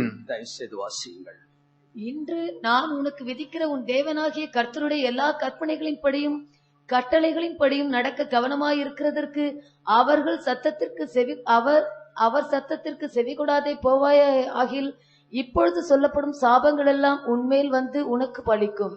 But it shall come to pass, if thou wilt not hearken unto the voice of the Lord thy God, to observe to do all his commandments and his statutes, which I command thee this day, that all these curses shall come upon thee and overtake thee. இன்று நான் உனக்கு விதிக்கிற உன் தேவனாகிய கர்த்தருடைய கற்பனைகளின்படியேயும் கட்டளைகளின்படியேயும் நடக்க நீ கவனமாயிரு. And you must be diligent to observe, to do all the commandments and the statutes which I command you this day. இந்த கட்டளைகளின்படி கற்பனைகளின்படி நீ நடக்காவிட்டால் சாபங்கள் உன் மீது வந்து பலிக்கும் என்று நாம் படிக்கிறோம். And here we read, supposing we do not observe all the commandments and the statutes of the Lord, then these curses will fall upon us and will materialize. சாபங்கள் வந்து பலிக்கும் என்று சொல்லியிருக்கிறபடியினால் இந்த சாபங்களை கர்த்தர் ஏற்படுத்தி வைத்தார் என்று நாம் நினைத்து விடக்கூடாது. And when we say these curses will come upon you and overtake you, we cannot presume that the Lord is the cause for all this. உபாகமம் 11ஆம் அதிகாரம் 26வது வசனத்தை நான் வாசிக்கிற வேளையில், Deuteronomy 11 verse 26. நான் உனக்கு ஆசீர்வாதத்தையும் சாபத்தையும் உனக்கு முன்னே வைக்கிறேன் என்று நாம் படிக்கிறோம். And here we read, behold, I am placing before you both the curses and the blessings. ஒரு மனுஷனுக்கு முன்னால ஆண்டவர் ஆசீர்வாதத்தையும் வைக்கிறாரு, சாபத்தையும் வைக்கிறார். In front of a person, the Lord is placing both the curses and also the blessings. தெரிந்து கொள்ளக்கூடியதான உரிமையை ஆண்டவர் நமக்கு கொடுத்திருக்கிறார். Yes, God has given us the right of choice. கிறிஸ்தவ வாழ்க்கை என்பது ஒரு ஆசீர்வாதமான ஒரு வாழ்க்கை. When we say Christian life, definitely that is the life of blessing. ஆனால் நமக்கு முன்பாக ஆண்டவர் இரண்டையுமே வைத்திருக்கிறார். But before us, God has placed both these two. நமக்கு இருக்கக்கூடியதான தெரிந்து கொள்ளக்கூடிய உரிமையிலே நாம் எதை தெரிந்து கொள்கிறோமோ அதுதான் நம்முடைய வாழ்க்கையில். And that right of a choice which God has given to us, whatever we want, we can choose. அவருடைய கற்பனைகளின்படியேயும் அவருடைய கட்டளைகளின்படியும் நடக்காவிட்டால் அது உனக்கு சாபமாய் இருக்கும் என்று நாம் படிக்கின்றோம். And here we read, if you do not observe all the command and also the statutes of the Lord, then it will turn out to be a curse. இதை கேட்கிறதான நேரத்திலே நாம் நினைக்கலாம், ஆண்டவர் சாபத்தை நமக்கு ஏற்படுத்தி வைத்திருக்கிறாரோ அப்படின்னு நினைக்கலாம். And when we hear this, we may assume, is it that God had made ready all these curses? ஆண்டவர் எனக்கு சாபத்தை ஏற்படுத்தி வச்சதுனால எனக்கு எது சாபம் எனக்கு எது ஆசீர்வாதம் சொல்லி தெரியாம நான் சாபத்தை தெரிந்து கொண்டேன் அப்படின்னு கூட நீங்க நினைக்கலாம். And probably you may be mistaken saying, I have chosen these curses because God only has caused these curses and blessings before me. ஆண்டவர் தம்முடைய பிள்ளைகளுக்கு ஒருபோதும் சாபத்தை ஏற்படுத்தி வைக்கிறவர் No, அல்ல. never will the Lord cause any curse to come upon the children of ஒரு God. உதாரணத்தை நான் உங்களுக்கு I குறிப்பிடுகிறேன். want to tell you one example. ஆண்டவர் ஒரே நிலையில் ஒரே தன்மையில் காணப்படுகிறார். And God is seen in that same condition, the same state. அவருடைய நிலையிலே அவருடைய தன்மையிலே எந்த விதமான மாற்றங்களும் There இல்லை. cannot be any change in the condition of the Lord in His existence. ஒரு மரத்தினுடைய வேரானது மண்ணுக்குள் இருக்குகிறதான வேளையிலே அந்த மரமானது செழித்து வளங்குகிறது. As long as the root system of a particular tree is deep in the soil, then that tree will flourish and grow. மரத்தினுடைய வேர்கள் மண்ணில் இருந்து சாரத்தை பெற்று அவைகள் கனி கொடுக்கின்றது. And the roots of that tree will absorb the nutrients from the soil, and the tree will be producing the fruits. சூரிய வெப்பத்தின் மூலமாக பச்சையத்தை பெற்று அவைகள் நன்றாக வளருகிறது, கனி கொடுக்கின்றது. Out of that sunlight, they will receive that energy in that chlorophyll and grow very well. அப்போ ஒரு மரமானது பச்சையாக இருப்பதற்கும் கனி கொடுப்பதற்கும் சூரியன் பிரயோஜனமா இருக்கிறது. In other words, for a tree to be green, lushy and prosperous, we need that sunlight. அதே நேரத்தில் அந்த மரமானது மண்ணில் இருந்து அதனுடைய வேர்கள் மண்ணில் இருந்து பிடுங்கப்பட்டு அதனுடைய மேற்பரப்பில் காணப்படுமானால் அதே சூரியன் இந்த மரத்தை எரித்து விடுகிறது, காய்ந்து போகும்படிக்கு செய்கிறது. But at the same time, when this tree is plucked out from that soil, from the earth, the upper surface may be facing the sun, but the sun's heat will scorch it. இந்த மரமானது காய்ந்து போவதற்கு சூரியன் காரணம் என்று சொல்லலாமா? And can we say that the sun is the cause for this tree to be dried up? நம்மால் அப்படித்தான் சொல்ல முடிகின்றது. That is what we generally say. உண்மையான காரணம் என்ன? But what is the real reason? அந்த மரமானது மண்ணிலிருந்து பிடுங்கப்பட்டு அதனுடைய மேற்பரப்பில் காணப்படுகிறது. சூரியன் ஒரே நிலையில் இருக்கிறபடினால் அவைகள் காய்ந்து போய் விடுகின்றது. And this tree is plucked up by the root seen on the soil surface, but the sun is seen in its own state, and now it is scorching this tree. நம்முடைய தேவனும் ஆசீர்வதிக்கிற வண்ணமாகவே நமக்குள்ளே Yes, our God is one dwelling in us as a God full of blessings. நம்முடைய ஜீவியத்திலே சில மாற்றங்கள் ஏற்படுகிற வேளையிலே அந்த மாற்றங்களே அது சாபமாக மாற்றப்படுகின்றது. When there are certain changes seen in our personal life, these changes bring the curses in our life. உன் தேவனாகிய கர்த்தருடைய கற்பனைகளின்படி நீ நடப்பாயானால், கட்டளைகளின்படி நடப்பாயானால் நீ ஆசீர்வதிக்கப்பட்டிருப்பாய். If only you will keep and observe the commandments of the Lord, then you will be a blessed person. அவருடைய கட்டளைகளை கற்பனைகளை நீ புறக்கணித்து தள்வாயானால் அது உனக்கு சாபமாய் இருக்கும் என்று நாம் வேதத்திலே In படிக்கிறோம். the word of God we read that supposing you reject and despise the commandments of the Lord and the statutes of the Lord, then you will be cursed. ஆதியாகமம் 3வது அதிகாரத்திலே ஒரு சாபத்தை பற்றி நாம் We படிக்கின்றோம். read about a curse in Genesis, the 3rd chapter. ஆண்டவர் சர்ப்பத்திற்கும் ஆதாமுக்கும் ஏவாளுக்கும் சாபத்தை கொடுக்கின்றார். And the Lord is pronouncing the curse upon Adam, Eve and the serpent. ஆதாமின் இடத்திலே சொல்லும்போது உன் நிமித்தம் பூமி சபிக்கப்பட்டிருக்கும் என்று சொல்கிறார். And God says to Adam, because of you, on account of you, the earth will be cursed. ஒரு பூமிக்கு சாபமானது கொடுக்கப்படுகிறது. So this earth, is a curse. இந்த சாபத்துக்கான காரணம் என்ன? What is the reason for this curse? ஆண்டவர் அவனுக்கு கொடுத்ததான கட்டளைகளை அவன் புறக்கணித்து The தள்ளிவிட்டான். reason is that this Adam has despised and rejected the command given by God. அவனுக்கு கொடுக்கப்பட்ட கட்டளை எப்படிப்பட்டது? What is that commandment given to God, given to Adam? இந்த கனியை நீ புசிக்கிறதான நாளிலே சாகவே சாவாய் என்பதுதான். And the command is the day that you eat the fruit of this tree, you shall surely die. அவர்களுக்குள்ளே மீறுதல் ஏற்பட்டது. அந்த மீறுதல் அவர்களுக்குள்ளே சாபத்தை கொண்டு There வந்தது. was a transgression in the life of Adam and Eve. That transgression brought a curse in their life. கற்பனைகள் கட்டளைகள் என்று சொல்வது நாம் ஜீவிப்பதற்கு ஏற்றதான ஆண்டவர் எழுதி கொடுத்ததான சத்தியங்களாயிருக்கின்றது. And the commandments and the statutes are the truths written down by God and handed over to us so that we may live in this world. ஆண்டவர் நமக்கு கொடுத்திருக்கிறதான சத்தியங்களை நாம் கைக்கொள்ளும் போது இந்த சத்தியங்கள் நமக்கு ஒரு பெரிய ஆசீர்வாதத்தை கொண்டு And வருகின்றன. those truths which God has given to us, if we keep and observe them, then these truths will bring lot of blessings in our life. இவைகளை நாம் புறக்கணித்து தள்ளுகிறதான வேளையிலே அதுவே நமக்கு சாபமாய் மாறிவிடுகின்றது. When we reject these truths and do not observe that, then that will bring the curse upon us. யாத்ராகமம் 20வது அதிகாரம் 6வது வசனத்தை நாம் வாசிக்கிற வேளையில் Exodus 20 verse 6. என் கற்பனைகளை கைக்கொள்கிறவனுக்கு நான் 1000 தலைமுறை மட்டும் இரக்கம் செய்கிறவர் என்று நாம் And படிக்கின்றோம். then we read that for those people that love me and keep my commandments, I will show mercy unto thousands of generations. ஆண்டவருடைய சத்தியத்தின்படி ஜீவிக்கிறதான ஒரு மனிதனுக்கு அவர்களுக்கு மாத்திரமல்ல 1000 தலைமுறை மட்டும் ஆண்டவர் ஆசீர்வாதத்தை கொடுக்கிறவராயிருக்கின்றார். So God is giving the blessings for a man who is keeping the commandments of the Lord, not only to him but even to the followers up to 1,000 generations. எபிரேயரின் புஸ்தகம் 6வது அதிகாரம் 7வது 8வது வசனத்தை நான் வாசிக்கிற வேளையில் Hebrews 6th chapter verses 7 and 8. இங்கே ஒரு முக்கியமான ஒரு காரியத்தை நாம் Now here படிக்கிறோம். we come across an important point. அதாவது சத்தியத்தின்படி ஜீவிக்கிறபடியினால் ஒரு மனிதன் எப்படி ஆசீர்வாதத்தை பெற்றுக்கொள்வான் என்று இந்த இடத்தில் In எழுதப்பட்டிருக்கிறது. this place it is written that how a person, because he keeps the truth, will receive the blessing. எப்படி எனில் தன்மேல் அடிக்கடி பெய்கிற மழையை குடித்து தன்னிடத்தில் பயிரிடுகிறவர்களுக்கு ஏற்ற பயிரை முளைப்பிக்கும் நிலமானது தேவனால் ஆசீர்வாதம் பெறும். For the earth which drinks in the rain that comes often upon it and brings forth the herbs meet for them by whom it is dressed receives blessings from God. முட்செடிகளையும் முள்பூண்டுகளையும் முளைப்பிக்கிறதான நிலமோ அது சபிக்கப்படுகிறதா இருக்கும், சுட்டெரிக்கப்படுவதே அதனுடைய முடிவு. But that which bears thorns and briars is rejected and is nigh unto cursing, whose end is to be burned. இந்த இடத்தில் இருக்கிறதான ஒரு முக்கியமான பதத்தை பாருங்கள். And you look at that important phrase in these two verses. பயிரிடுகிறவர்களுக்கேற்ற பயிரை முளைப்பிக்கும் நிலமானது கர்த்தரால் ஆசீர்வாதம் பெறும். And that land which brings forth the herbs meet for them by whom it is dressed will receive the blessing. நான் வயல்ல நெல்லை விதைக்கின்றேன். Yes, we are sowing that paddy grain into the field. நெல்லை விதைச்சா வயல்ல என்ன விளையணும்? And what do you expect by sowing the paddy seed? நெல் விளைய வேண்டும். Yes, that paddy crop must have நான் crop up. எதை விதைக்கிறேனோ அதுதான் நிலத்திலே அவைகள் முளைத்து வர So வேண்டும். whatever I am sowing, I am expecting them to come up.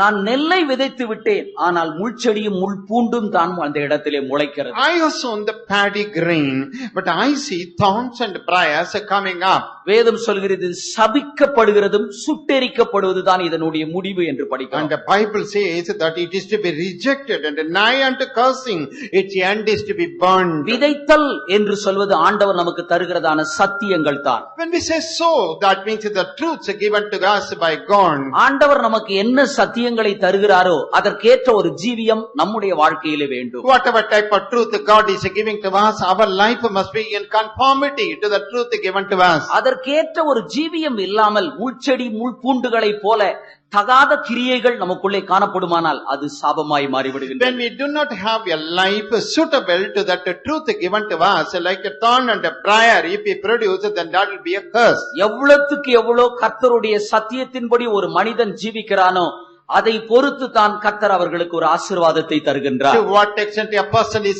living according to the truth revealed to him, to that extent God will bless that person. ஆண்டவர் ஆபிரகாமிடத்திலே சொன்னார், உன் இனத்தையும் உன் ஜனத்தையும் உன் தகப்பனுடைய வீட்டையும் விட்டு நான் உனக்கு காண்பிக்கும் தேசத்துக்கு போ. To Abraham, God said, you leave your kindred, your land, and your own people, and go to that land which I will show you. இந்த வார்த்தைகள் ஆபிரகாமுக்கு ஆண்டவரால் கொடுக்கப்பட்டதான ஒரு கட்டளை என்று சொல்ல வேண்டும். Yes, we must say that these words were actually a commandment given by God to Abraham. ஆண்டவருடைய கட்டளைக்கு கீழ்ப்படிந்து ஒன்றுமில்லாமல் புறப்பட்டு போனார். And Abraham obeyed the commandment of the Lord, and he went away empty-handed from his land. கர்த்தர் அவனுக்கு கொடுத்ததான ஆசீர்வாதமோ பூமி தாங்கிக் கொள்ளக்கூடாத ஒரு ஆசீர்வாதமாய் And that blessing, the wealth and riches which God gave, that was something the earth could not bear.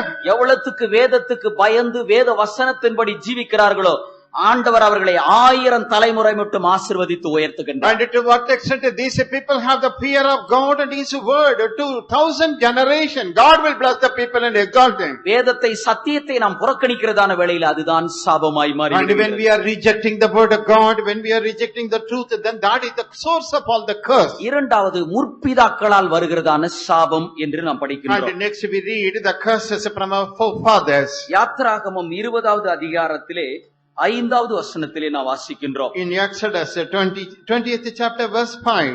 இது முற்பிதாக்களால் வரக்கூடியதான ஒரு சாபமாயிருக்கின்றது. And this is a curse passed on from the forefathers. பிதாக்களுடைய அக்கிரமத்தை பிள்ளைகளிடத்திலும் And iniquity of the fathers upon the children. 3ஆம் 4ஆம் தலைமுறை மட்டும் நான் விசாரிக்கிறவர் என்று நாம் படிக்கிறோம். And here we see that God is visiting that iniquity of the children unto the third and the fourth generation. நம்முடைய குடும்பத்திலே வருகிறதான சாபத்துக்கான இரண்டாவது காரணம் என்ன? What is the second reason for the curses seen in our home? பிதாக்களுடைய அக்கிரமத்தை பிள்ளைகளிடத்திலே அவர் விசாரிக்கின்றார். And the Lord is visiting the iniquity of the father in the hand of the children. தகப்பன் செய்ததான அக்கிரமம் பிள்ளைகளிடத்திலே விசாரிக்கப்படுகிறது. And that wickedness done by the father is now visited upon the children. அவர்களுடைய சந்ததியாரிடத்திலே விசாரிக்கப்படுகின்றது. And upon that posterity it is now being inquired. இதே காரியங்கள் யாத்திராகமம் 34வது அதிகாரத்திலே 7வது வசனத்திலும் கூட நாம் படிக்கின்றோம். In Exodus 34 verse 7 the same thing is repeated. பிதாக்கள் செய்த அக்கிரமத்தை பிள்ளைகளிடத்திலும் பிள்ளைகளுடைய பிள்ளைகளிடத்திலும்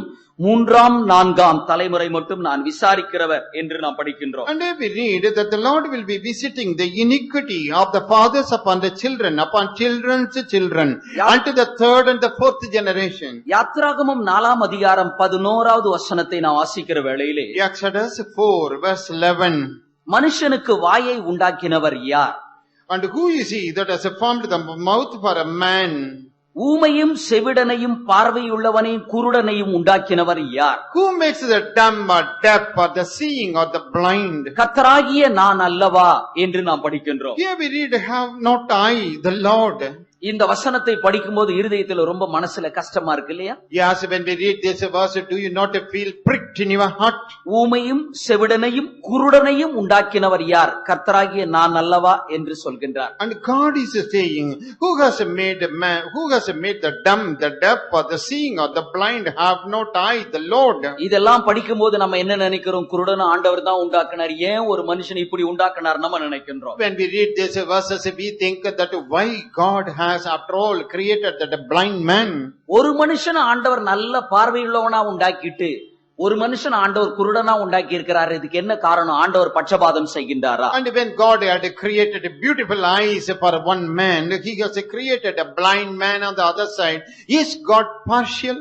பிதாக்களுடைய அக்கிரமமானது பிள்ளைகளிடத்திலே So விசாரிக்கப்படுகின்றது. the iniquity of the fathers is now visited upon the children. பிதாக்களா இருக்கிறவர்கள் பெற்றோர்களா இருக்கிறவர்கள் அவர்களுடைய வாழ்க்கையில வருகிறதான தவறு பிள்ளைகளுடைய வாழ்க்கையில் சாபமாய் So மாறுகின்றது. that the error, the blunder, sin in the life of the parents is passed down as a curse in the life of the children. மற்றவர்களுடைய நிலத்தை அபகரித்தல், And they are taking away the land of other people. மற்றவர்களை கொலை செய்தல், கொலைக்கு உடந்தையாய் இருத்தல், And murdering other people are now are going in hand with the murderers. மற்றவர்களிடத்திலே ஏமாற்றி பொருளையோ பணத்தையோ பெற்றுக்கொண்டு அவர்களை தராமல் விட்டு விடுதல். So abetting in that crime, that is taking away the money by extortion from others. லஞ்சம் வாங்குதல் இன்னும் அருவருப்பான சில பாவங்கள். And other abominable sins, and then accepting the bribery. இவைகளெல்லாம் நம்முடைய குடும்பத்திற்கு பிற்பாடு சந்ததியாருக்கு சாபமாய் And மாறிவிடுகின்றன. all these things will become a curse to the later generation. நாம் லஞ்சத்தை வாங்குகிறதான நேரத்துல ரொம்ப சந்தோஷமா பணம் கிடைச்சிச்சுன்னு வாங்கிட்டு வந்துட்டு When இருக்கோம். we accept that graft, that bribe, we feel happy, receive that money. அது பணம் அல்ல, நம்முடைய குடும்பத்திலே நாம் சேர்த்து வைத்திருக்கிறதான நம்முடைய பிள்ளைகளுக்கு சேர்த்து வைத்திருக்கிறதான அது ஒரு சாபமாய் காணப்படும். It is not that money, it is not a gladness, but it is a curse which we are gathering for our children. சில இடத்துல போய் லஞ்சம் வாங்கலனால் அன்பளிப்பு என்ற பெயரிலே வாங்கி வருகின்றோமே. And sometimes we may not accept that bribe, but we accept a gift or a presentation. நீங்க வேலை செய்யறதற்கு ஏற்றதான ஒரு கூலியை பணத்தை அரசாங்கம் உங்களுக்கு கொடுக்கின்றது. The government is paying you that wages or the salary for that work you do. இதை விட்டுட்டு வேற ஏதாவது ஒரு விதத்துல தவறாய் பெற்றுக் கொள்வீர்களான அது உங்களுக்கு சாபமாய் And காணப்படும். other than this, in the wrong way, when you are receiving something else, then that will bring a curse upon இந்த you. சாபங்கள் நம்முடைய பிள்ளைகளுக்கும் நம்முடைய சந்ததியாருக்கும் தொடர்ந்து வந்து கொண்டே And இருக்கும். these curses will be following our posterity, our generation. ஏன் நம்முடைய பிள்ளைகளுக்கு ஒரு சாபத்தை நாம் சேர்த்து வைக்க வேண்டும்? And why should we gather a curse for our children? நாம் சாபத்தை சேர்த்து வைக்காமல் நம்முடைய பிள்ளைகளுக்கு ஆசீர்வாதத்தை நாம் சேர்த்து வைக்க கடனாளிகளா And இருக்கின்றோம். we are debtors not to gather the curses upon our posterity, but only the blessing. யாத்திராகமத்திலே பிதாக்களுடைய அக்கிரமத்தை பிள்ளைகளிடத்திலே கர்த்தர் விசாரிக்கிறார் என்று In எழுதப்பட்டிருக்கிறது. the book of Exodus, we read that the Lord is visiting the iniquity of the fathers upon the children. ஆனால் எசேக்கியேலின் புஸ்தகம் 18ஆம் அதிகாரம் 20வது வசனத்தை நான் வாசிக்கிறதான வேளையிலே In Ezekiel 18:20, குமாரன் தகப்பனுடைய அக்கிரமத்தை சுமப்பதில்லை என்று எழுதப்பட்டிருக்கிறது. and here it is written that the son will not bear the iniquity of the father. தயவு செய்து இந்த வசனத்தை வாசி. பாவம் செய்கிற ஆத்துமாவே சாகும், குமாரன் தகப்பனுடைய அக்கிரமத்தை சுமப்பதில்லை. தகப்பன் குமாரனுடைய அக்கிரமத்தை சுமப்பதும் இல்லை, நீதிமானுடைய The soul that sinneth, it shall die. The son shall not bear the iniquity of the father, neither shall the father bear the iniquity of the son. போதும். குமாரன் தகப்பனுடைய அக்கிரமத்தை சுமப்பதில்லை. The son will not bear the iniquity of the father. அப்பா செய்த பாவம் பிள்ளைக்கு சாபமாய் வராது. And that is sin committed by the father will not descend as a curse upon the மகன் child. செய்த பாவம் தகப்பனுக்கு சாபமாய் மாறாது. And that is sin which the son has committed will not turn into a curse for the father. யாத்திராகமத்தில் என்ன படிக்கின்றோம்? What do we read in Exodus? பிதாக்களுடைய அக்கிரமத்தை பிள்ளைகளிடத்திலும் பிள்ளைகளுடைய பிள்ளைகளிடத்திலும் ஆண்டவர் விசாரிக்கிறார். And the Lord is visiting the iniquity of the fathers upon the children and the children's children. இந்த ரெண்டு வசனத்திலும் ஏன் இப்படிப்பட்ட ஒரு பெரிய வித்தியாசம் காணப்படுகிறது? So why there is this contradiction between these two verses? பெற்றோர்களுடைய அக்கிரமத்தை பிள்ளைகள் சுமக்கிறார்களா இல்லையா? And the iniquity of the fathers, do the children bear or not? பெற்றோர்களுடைய அக்கிரமத்தை பிள்ளைகள் சுமக்கிறார்கள். Yes, the iniquity of the parents the children are bearing. ஆனால் இந்த இடத்திலே பெற்றோர்களுடைய அக்கிரமத்தை பிள்ளைகள் சுமக்க வேண்டியதில்லை என்று எழுதப்பட்டிருக்கிறதே, இதனுடைய பொருள் என்ன? But in this Ezekiel it is written that the children need not bear the iniquity of the parents. What is the meaning of this? இந்த வசனத்தினுடைய பொருள் எசேக்கியேல் 18ஆம் அதிகாரம் 17வது வசனத்திலே கொடுக்கப்பட்டிருக்கிறது. In Ezekiel 18th chapter verse 17 we read the meaning of this verse. வட்டியையும் பொலிசையும் வாங்காமல் இருந்து And not receiving any usury or increase. என் நியாயங்களின்படி செய்து என் கட்டளைகளின்படி நடந்தால், If he will walk in my statutes, if he executed my judgment, அவன் தன் தகப்பனுடைய அக்கிரமத்து நிமித்தம் சாகாமல் பிழைப்பான் என்று படிக்கிறோம். he shall not die for the iniquity of his father, but he will surely live. தகப்பனுடைய அக்கிரமத்தை பிள்ளைகள் சுமக்க வேண்டியதில்லை என்று எழுதப்பட்டிருக்கிறது. அது எப்போது? It is written that the children need not bear the iniquity of the parents when? வட்டியையும் பொலிசையும் லஞ்சத்தையும் வாங்காமல் இருந்தார். And if he do not receive that increase, that usury and the graft. என்னுடைய நியாயங்களின்படி என்னுடைய கட்டளைகளின்படி நடந்தால், If they had executed my judgment, walked according to my statutes, அவன் தகப்பனுடைய அக்கிரமத்தை பிள்ளை சுமக்க வேண்டியது there கிடையாது. is no need for that child to carry the curse of the father. அப்படியான நம்முடைய சந்ததிக்கு ஒரு சாபம் ஏற்படாது இருக்க வேண்டுமானால் நாம் என்ன செய்ய வேண்டும்? And therefore, if our posterity doesn't come under the curse, what are we to do? நாம என்ன தப்பு செய்தோமோ அந்த தப்புக்கு ஏற்ற ஆண்டவரிடத்துல போய் மன்னிப்பு கேட்டு ஒரு விடுதலையை பெற்றுக் கொள்ள வேண்டும். Whatever sin we have committed, we must approach Jesus and ask for forgiveness and receive a pardon. மன்னிப்பு கேட்டுட்டு அதே காரியத்தை திரும்ப செய்வதல்ல, மன்னிப்பு கேட்டுட்டு அதோடு கூட நாம் விட்டுவிட வேண்டும். After asking for forgiveness and not again repeating that sin, but get deliverance out of that. எப்போ நம்ம அதை திரும்ப கொடுக்கிறோமோ அப்பதான் நம்முடைய சந்ததியானது ஆசீர்வதிக்கப்படும். So when we are returning from that, then our posterity will be blessed. வேதத்திலே சகேயுவை பற்றி நாம் படிக்கும்போது, In the word of God, we read about Zacchaeus. அவன் அநியாயமாய் மற்றவர்களிடத்திலே பணம் பொருள் சம்பாதித்து வட்டி வாங்கி கொண்டிருந்தான். And unrighteously, this man was receiving lot of money and he was amassing wealth. இயேசு கிறிஸ்துவை அவன் அறிந்து கொண்ட போது, When he came to know about Jesus, யார் இடத்திலேயாவது நான் அநியாயமாய் வாங்கினது உண்டானால் நான் நாளத்தனையாக திரும்ப கொடுக்கிறேன் என்கின்றார். and he says, if I have received anything by iniquity from others, I will return fourfold. இயேசு சொல்கிறார், இன்றைக்கு இந்த வீட்டுக்கு இரட்சிப்பு வந்தது என்கின்றார். And then Jesus says, today salvation has come to this house. இவனும் ஆபிரகாமுக்கு குமாரனாய் இருக்கிறானே என்று சொன்னார். And Jesus says, he is also the son of Abraham. நம்முடைய குடும்பங்கள் ஆசீர்வதிக்க வேண்டுமானால் பிதாக்களுடைய அக்கிரமங்கள் மன்னிக்கப்பட வேண்டியதா இருக்கு. If our homes are to be blessed, then the iniquity of the parents must be forgiven. உங்களுக்கு தெரிஞ்சு ஒரு தவறான ஒரு காரியத்தை நீங்க செய்துட்டு So இருக்காங்க. with your full knowledge, if you are doing something evil, உங்கள் பிள்ளைகளுடைய பிள்ளைகளுக்கு ஏதோ ஒரு ஊனத்திலே ஒரு ஊனமாக ஒரு பிள்ளைகள் பிறந்து விடுவார்களானால், and supposing you among your children's children, supposing somebody is born lame, எவ்வளவு வேதனை உங்களுக்குள்ளே காணப்படும். how much you will be vexed and grieved. இவைகளுக்கு எல்லாவற்றுக்கும் காரணம் பிதாக்களுடைய ஒரு அக்கிரமங்கள் தான். The reason for all that is the iniquity of the forefathers. எப்படிப்பட்ட ஒரு அக்கிரமங்களாய் இருந்தாலும் கர்த்தருடைய சமூகத்துல போய் மன்னிப்பு கேட்டு விடுதலை பெற்றுக் கொள்ளாத பட்சத்திலே அவைகள் தொடர்ந்து கொண்டே இருக்கும். Whatever type of wickedness and sin it may be, when you don't go to the presence of God and get forgiveness, then its effect will follow. பீகாரிலே சகோதரர் அகஸ்டின் ஜெபகுமார் என்பவர் ஊழியம் செய்து In வருகிறார். Bihar, one brother Augustine Jabakumar, he is serving the Lord. அவர் கர்த்தருக்காக ஊழியம் செய்தவராய் இருந்தாலும் அவருடைய குடும்பத்திலே ஒரு பெரிய சாபங்கள் இருந்தது. Even though he was serving the Lord, there was a great curse in his house. அது என்ன சாபங்கள் என்றால், ஏனென்றால் அவருடைய குடும்பத்தைச் சேர்ந்த அநேகருக்கு காக்கா வலிப்பு நோய். And the curse was that many of the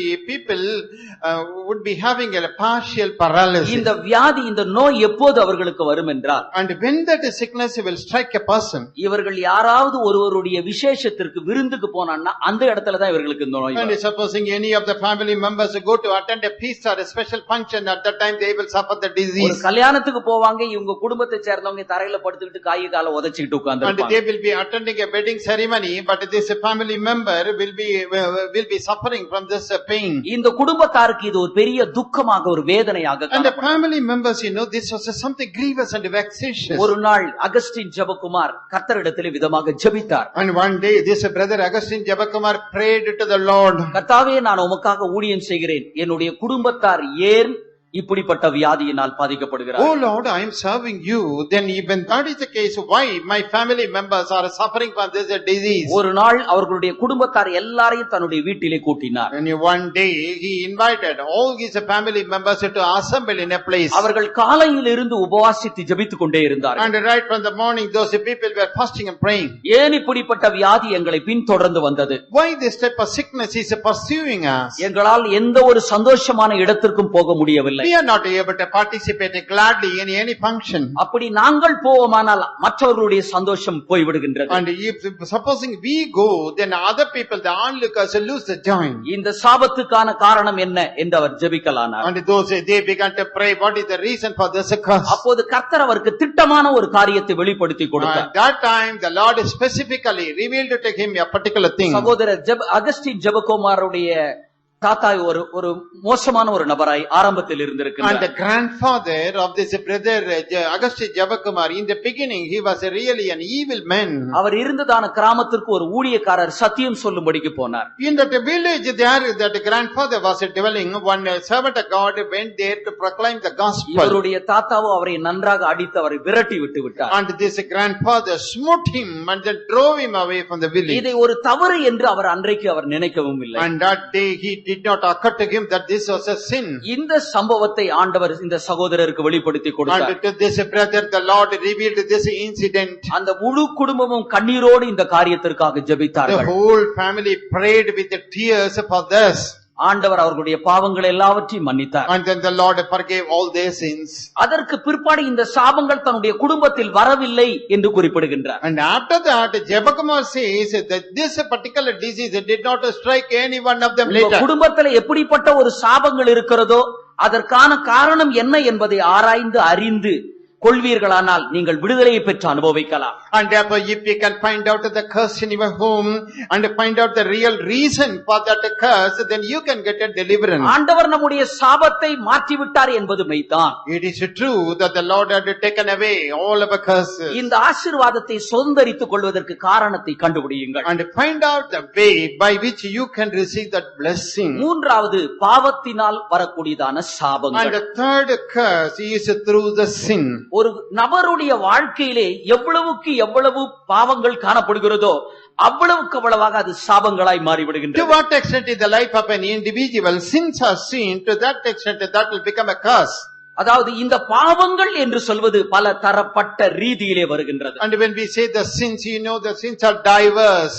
தனிப்பட்ட ஒரு நபருக்கு வரக்கூடியதான சாபங்கள், It may be the curse upon a person, ஒரு குடும்பத்திற்கு வரக்கூடியதான or சாபங்கள், it may be a curse seen in a family, ஒரு ஊருக்கு வரக்கூடியதான ஒரு or சாபங்கள், it may be a curse seen in a ஒரு city, தேசத்திற்கு வரக்கூடியதான ஒரு or சாபங்கள். the whole country is suffering from a curse. தனிப்பட்ட வாழ்க்கையில் எனக்குள்ள ஒரு சாபங்கள் இருக்கலாம். It may be a curse seen in my life சில personally. ஊருக்குள்ள பாத்தீங்கன்னா சில அசம்பாவிதங்கள் அடிக்கடி ஏற்பட்டு இருக்காது, ஒரு சாபங்களா You go to a place repeatedly, certain types of incidents may be happening. இவைகளுக்கெல்லாவற்றுக்கும் என்ன காரணம்? What is the reason behind all this? மனிதனுடைய பாவங்கள் தான் சாபங்களாய் மாற்றப்படுகின்றது. Yes, the sins of men are now converted as the curses. ஆதியாகமம் 3ஆம் அதிகாரம் 17வது வசனத்தை நான் வாசிக்கிற வேளையிலே Genesis 3rd chapter verse 17. அங்கே உன் நிமித்தமாக பூமி சபிக்கப்பட்டிருக்கும் என்று குறிப்பிடுகின்றார். And there it is written that because of you the earth will be cursed. உன் நிமித்தமாக பூமியானது சபிக்கப்பட்டிருக்கும். And because of you this earth will be cursed. ஆதியாகமம் 4ஆம் அதிகாரம் 11வது வசனத்தை வாசிக்கிற வேளையிலே ஆதியாகமம் 4ஆம் அதிகாரம் 11வது வசனத்தை வாசிக்கிறேன். Genesis 4th chapter verse 11. காயினுக்கு சொல்லப்படுகிறது, நீ சபிக்கப்பட்டிருப்பாய். To Cain it is written, you will be cursed. இந்த ரெண்டு வசனத்தில் இருக்கக்கூடியதான வித்தியாசத்தை பாருங்கள். And you see the difference between these two verses. காயினுக்கு சொல்லப்பட்டது, நீ சபிக்கப்பட்டிருப்பாய். And to Cain it is written that you will be cursed. இது தனிப்பட்ட ஒரு நபருக்கு ஏற்படுகிறதான ஒரு சாபங்கள். And this is a curse personally he has to bear. தன்னுடைய சகோதரனின் மேல் பொறாமை கொண்டு அவனை கொன்று போட்டான். தனிப்பட்ட ரீதியிலே சாபத்தை And பெறுகின்றான். he became envious of his brother and he killed him. Therefore this curse came upon him personally. ஆதாமுக்கு சாபம் கொடுக்கிறதான நேரத்திலே உன்னிமித்தமாக இந்த பூமி அல்லது இந்த ஊரு அல்லது இந்த பட்டணம் சபிக்கப்பட்டிருக்கும். And God caused this curse upon Adam, saying, because of you, this city, this whole country, that ground will be cursed. ஒரு நபருடைய வாழ்க்கையில வருகிறதான பாவங்கள் அவர்களுடைய தனிப்பட்ட வாழ்க்கைக்கும் அந்த குடும்பத்திற்கும் தேசத்திற்கும் சாபங்களாய் மாறிவிடுகின்றது. So the sins seen in the life of an individual will be turned into a curse for him, for his family members and for the whole land. Eli ஒரு ஆசாரியனாய் காணப்பட்டான். Eli was a priest of God. அவன் ஆசாரியனாய் இருந்தாலும் அவர்களுடைய குடும்பத்திலே சாபங்கள் இருந்ததாக நாம் வேதத்திலே In படிக்கிறோம். the word of God we read that though he was a priest serving the Lord, there was a curse in his house. 1 சாமுவேலின் புத்தகம் 3ஆம் அதிகாரம் 13வது வசனத்திலே நாம் வாசிக்கின்றோம். In 1 Samuel 3rd chapter verse 13வது verse வசனத்திலே 13. அவன் குமாரர் தங்கள் மேல் சாபத்தை வரப்பண்ணுகிறதை அவன் அறிந்திருந்தும், Even though he knew that his sons were bringing that curse upon them. அவர்களை அடக்காமல் போன பாவத்தின் நிமித்தம் என்று நாம் படிக்கிறோம். Here we read, because of that sin, he did not restrain them. அவன் குமாரர் தங்கள் மேல் சாபத்தை வரப்பண்ணுகிறதை அறிந்திருந்தும். He knew that his sons were bringing curse upon them. Eli ஒரு ஆசாரியனாயிருந்தார். Eli was a priest of God. அவனுடைய பிள்ளைகளும் ஒரு ஆசாரியர்கள் தான். Yes, his children, his sons also were priests to the Lord. ஆனால் அவர்களுடைய வாழ்க்கையிலே பாவங்கள் ஏற்பட்டதாக வேதத்திலே But in வாசிக்கிறோம். the word of God we read that there were sins in the life of his sons. இந்த பாவத்தை தான் வேதம் அவர்கள் மேல் சாபத்தை வரப்பண்ணுகிறார்கள். அவர்கள் மேல் சாபத்தை And the வரப்பண்ணுகிறார்கள். Bible says that these sins are causing curses to come upon them. அவர்கள் மேல் வந்ததான சாபத்துக்கு காரணம் பாவம் தான். So the reason for that curse upon the sons was the sin they committed. அவர்களுடைய ஜீவியத்தில் ஏற்பட்டதான பாவம் என்ன? And what are that sin those people committed? 1 சாமுவேலின் புத்தகம் 2ஆம் அதிகாரம் 12வது வசனத்திலிருந்து 16வது வசனம் வரைக்கும் நாம் படிக்கிற வேளையிலே 1 Samuel 2nd chapter verses 12 to 16. கர்த்தருக்காக செலுத்தக்கூடியதான ஒரு பலி பொருளை அவர்கள் பலவந்தமாக தங்களுக்கென்று எடுத்துக்கொண்டார்கள்.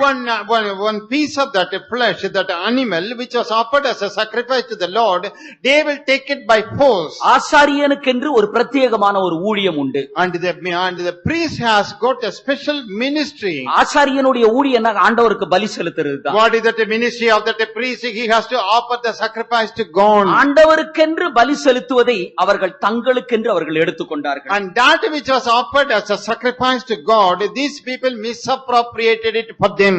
பாருங்க 16வது வசனத்தை நான் வாசிக்கிறதான When we வேளையிலே, read verse 16.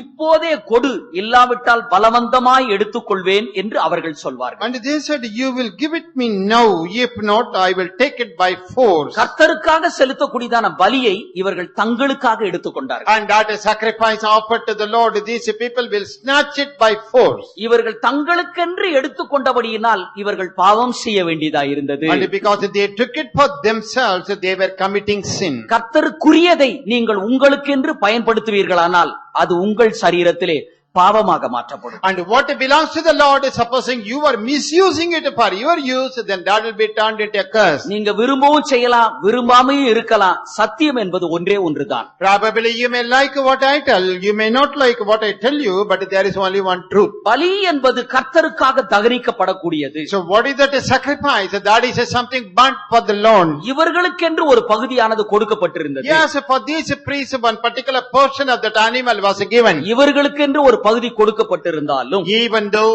a piece of that flesh was given to them, கர்த்தருக்குரியதை இவர்கள் தங்களுக்கென்று எடுத்துக்கொண்டார்கள். what belonged to the Lord, these people took it for themselves. இதனால் அவர்களுடைய வாழ்க்கையிலே பாவம் ஏற்பட்டது. And because of this, a curse came upon them. அருமையானவர்களை, கர்த்தருக்காக கொடுக்கக்கூடியதான பணம் பொருள் எல்லாம் அவருக்கு சொந்தமானது, அது பரிசுத்தமானது. Beloved people of God, that money, that substance or the object given to the Lord, they are all holy, they are the அவைகளை நம்முடைய sacrifice. சொந்த பிரயோஜனத்திற்காக பயன்படுத்தும் போது அது பாவமாக சாபமாக When மாற்றப்படுகிறது. we are using it for our personal use, then that will bring the curse.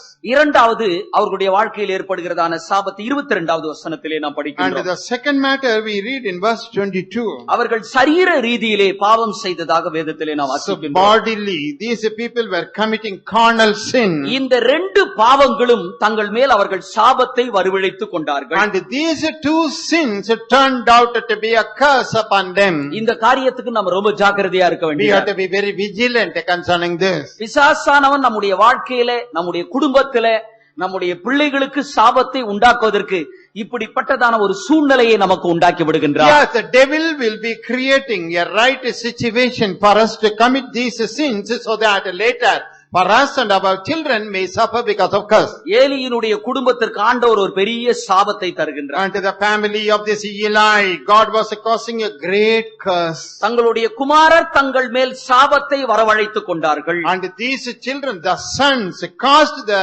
curse to fall upon them. ஆசாரியனாகிய லேவியோ அவர்களை அடக்காமல் போன பாவத்தின் நிமித்தம் But because this Eli, the priest, did not என்றும் restrain his நீங்காத children. நியாய தீர்ப்பை கொடுப்பேன் என்று And சொல்கின்றார். God says, I am going to pronounce that the judgment will not depart from you.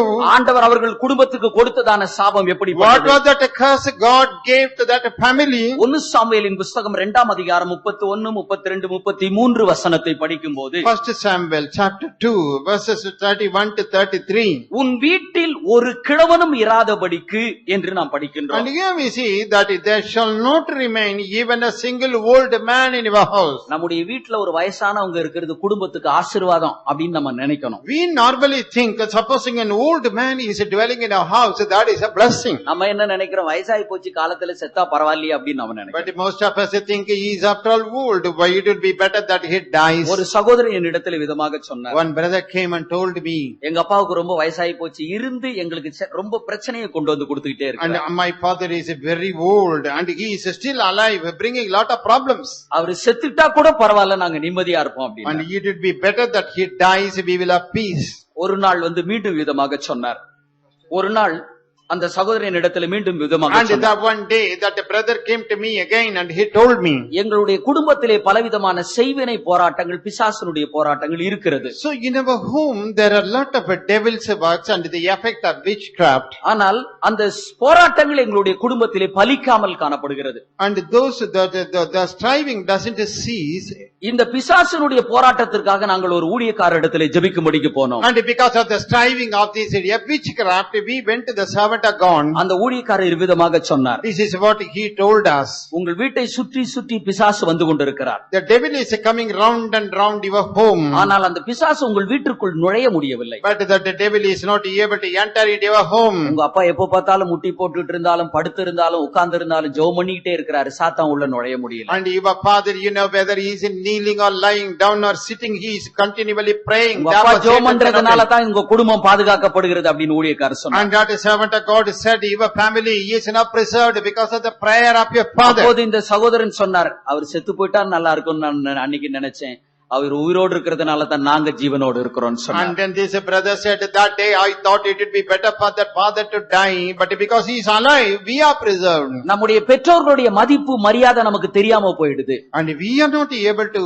understand the respect and honor due to the parents. பணம் பொருள் இருக்கிற வரைக்கும் எவ்வளவுக்கு எவ்வளவு சுரண்ட முடியுமோ சுரண்டிற, ஒண்ணும் இல்லையா இடத்த காலி பண்ணுன்னு சொல்ல ஆரம்பிச்சிடறோம். So as long as they have got that substance and wealth, we just snatch it, but when they don't have anything, we drive them away. சாபத்திலே ஒன்றுதான் உன் வீட்டிலே ஒரு கிழவனும் இராமல் போவது. So one among the curses is that no old man will be dwelling in your house. வயசானவங்க நம்ம வீட்டுல இருக்கிறது அது நம்முடைய குடும்பத்துக்கு ஒரு ஆசீர்வாதமானது. Old people, if they are in our homes, that is a source of blessing. 33வது வசனத்தை நான் வாசிக்கிறேன். When we read verse 33, கர்த்தர் உன் கண்களை பூத்து போக பண்ணவும், and he will make your eyes to become பார்வை dim. இல்லாம போறது கூட அது ஒரு சாபமாய் So காணப்படுகிறது. whenever eyesight is consumed, that is a ஏலியினுடைய curse. குமாரர்களை போல காணப்படுவோமானால் நமக்கும் இப்படிப்பட்டதுதான். And if you are seen like the sons of Eli, then this will befall us. வேதத்திலே தாவீதை பற்றி நான் வாசிக்கிறேன். In the word of God, when we read about David, கர்த்தருக்கு பிரியமானவன் என்ற ஒரு சிறப்பு பட்டத்தை பெற்றவன். and he had that special report that he was delightful to the Lord. ஆனால் அவனுடைய வாழ்க்கையிலே ஒரு மீறுதல்கள் But ஏற்பட்டது. there was a transgression in his life. இந்த காரியம் கர்த்தருடைய பார்வைக்கு பொல்லாப்பானதாய் காணப்பட்டது. And this particular matter appeared to be a wicked thing in the sight of God. இது நிமித்தமாக ஆண்டவர் அவனுக்கு அவனுடைய குடும்பத்திற்கு ஒரு சாபத்தை கொடுக்கின்றார். Because of this, God is pronouncing a curse upon the family. 2 சாமுவேலின் புத்தகம் 12ஆம் அதிகாரம் 9, 10, 11 வசனத்தை வாசிக்கும்போது 2 Samuel 12, 9 to 11. உன் பட்டயம் உன் வீட்டை விட்டு விலகாதிருக்கும் என்று And சொல்கின்றார். here God says, the sword shall not depart from your house. பட்டயம் உன் வீட்டை விட்டு விலகாமல் இருக்கும். Sword shall not depart from your house. அப்படியானா எப்போதும் உன் வீட்டுல யுத்தம் நடந்துகிட்டே தான் இருக்கும்னு அர்த்தம். In other words, constantly there will be wars and fightings in your home. எங்கே பாவம் இருக்கிறதோ அங்கே யுத்தம் உண்டு. And where there is a sin, there is a fighting. உன் ஸ்திரீகளை எடுத்து நான் அடுத்தவனுக்கு கொடுப்பேன். I am going to take out your women and give it to others. அப்போ தாவீதுக்கும் கூட அவனுடைய குடும்பத்துக்கு ஆண்டவர் ஒரு சாபத்தை So கொடுக்கின்றார். even to this David, God is pronouncing a curse. இப்ப நம்முடைய குடும்பங்களில் ஆசீர்வாதங்கள் உண்டாக வேண்டுமானால் நாம் பக்தியாய் ஜீவிக்கிறபடினால் தான். And therefore, if we want blessings in our homes, then we must lead a godly life. அப்போஸ்தலர் 3ஆம் அதிகாரம் 26வது வசனத்தை நான் Acts of the வாசிக்கும்போது Apostles, the 3rd chapter, verse அவர் உங்கள் 26. எல்லாரையும் உங்கள் பொல்லாங்கிலிருந்து விலக்கி உங்களை ஆசீர்வதிக்கும்படிக்கு And that he may remove you from your wickedness and that he may bless you. தம்முடைய பரிசுத்த பிள்ளையாகிய இயேசு கிறிஸ்துவை எழுப்பி முதலாவது உங்களிடத்திற்கு அனுப்பினார். He has raised up his holy child Jesus and sent him to you first. இயேசு கிறிஸ்து இந்த பூமிக்கு வந்ததனுடைய காரணம் என்ன? What is the reason Jesus came on this earth? நம்மை ஆசீர்வதிக்கும்படிக்கு பூமிக்கு வந்தார். And he came down on this earth to bless us. எப்போது ஆசீர்வதிக்கிறார்? When is he blessing us? உங்கள் பொல்லாங்கிலிருந்து விலக்கி உங்களை He ஆசீர்வதிக்கும்படி. will remove you from your wickedness and he will bless you. பொல்லாங்கு என்று சொல்வதற்கு பாவம் என்றுதான் அர்த்தம். So what is that evil or wickedness? That is a sin. இந்த பொல்லாங்கு என்ற வார்த்தைக்கு பழைய ஏற்பாட்டிலே ஒரு அர்த்தமும் புதிய ஏற்பாட்டிலே வேறொரு அர்த்தமும் And கொடுக்கப்பட்டிருக்கிறது. this wickedness has got two meanings in the Old Testament and the New Testament. யோசேப்பு விதமாக This சொல்கின்றார், is what Joseph says. இத்தனை பெரிய பொல்லாங்குக்கு உடன்பட்டு கர்த்தருக்கு விரோதமாய் பாவம் செய்வது எப்படி? How can I commit this sin, doing this great wickedness against God? இந்த வார்த்தைகள் சரீரத்தில் ஏற்படுகிறதான பாவத்தை So வெளிப்படுத்துகிறது. these words represent the bodily sin. தெசலோனிக்கேயர்களை நாம் வாசிக்கிற In வேளையிலே the book of Thessalonians we read, பொல்லாங்காய் தோன்றுகிற எல்லாவற்றையும் விட்டு விடுங்கள். flee from that which appears as evil. இது நம்முடைய சிந்தையிலே ஏற்படுகிறதான பாவத்தை வெளிப்படுத்துகிறது. This reveals a sin seen in our thought. அப்போ நம்ம பொல்லாங்கிலிருந்து விலகும் போதுதான் நம்முடைய குடும்பத்துக்கு ஆசீர்வாதம் உண்டு. Therefore, when we keep away from that evil and wickedness, our home will be blessed. நம்ம வாழ்க்கையில பாவம் நிரம்பி இருக்கிற வரைக்கும் சாபம் நிரம்பிதான் இருக்கும். As long as there is a sin in our life, there will be full of curses. நமக்குள்ள பரிசுத்தம் இருக்கிற வரைக்கும் ஆசீர்வாதம் நமக்கு கரை புரண்டு ஓடிக்கொண்டிருக்கும். We will have lot of blessings flowing as long as holiness is in us. அடுத்தது ஒரே ஒரு காரியத்தை மாத்திரம் சொல்லி முடித்து விடுகின்றேன். And after that, only one more point. With that, I will wind up. எண்ணாகமம் 24ஆம் அதிகாரம் 9வது வசனத்தை நான் Numbers வாசிக்கும்போது 24, verse 9. அங்கே பிலேயாம் சொல்கின்றார், And Balaam says, உங்களை ஆசீர்வதிக்கிறவர்கள் ஆசீர்வதிக்கப்பட்டவர்கள், and they who bless you will be blessed, உங்களை சபிக்கிறவர்கள் சபிக்கப்பட்டவர்கள். and they that curse you will be cursed. நீங்க ஆசீர்வாதமா இருக்கணும்னா எப்படி இருக்கணும்? And if you want to be blessed, how you should be? நீங்க ஆசீர்வாதமா இருக்கணும்னா எப்படி இருக்கணும்? If you want to have a blessed life, what you should be? நீங்க மற்றவர்களை ஆசீர்வதியுங்கள். Then you should bless others. அப்போது நீங்கள் ஆசீர்வதிக்கப்படுவீர்கள். Then you will be blessed in turn. நீங்கள் மற்றவர்களை சபிப்பீர்களானால் நீங்கள் சபிக்கப்படுவீர்கள். If you are cursing others, then you will be cursed in turn.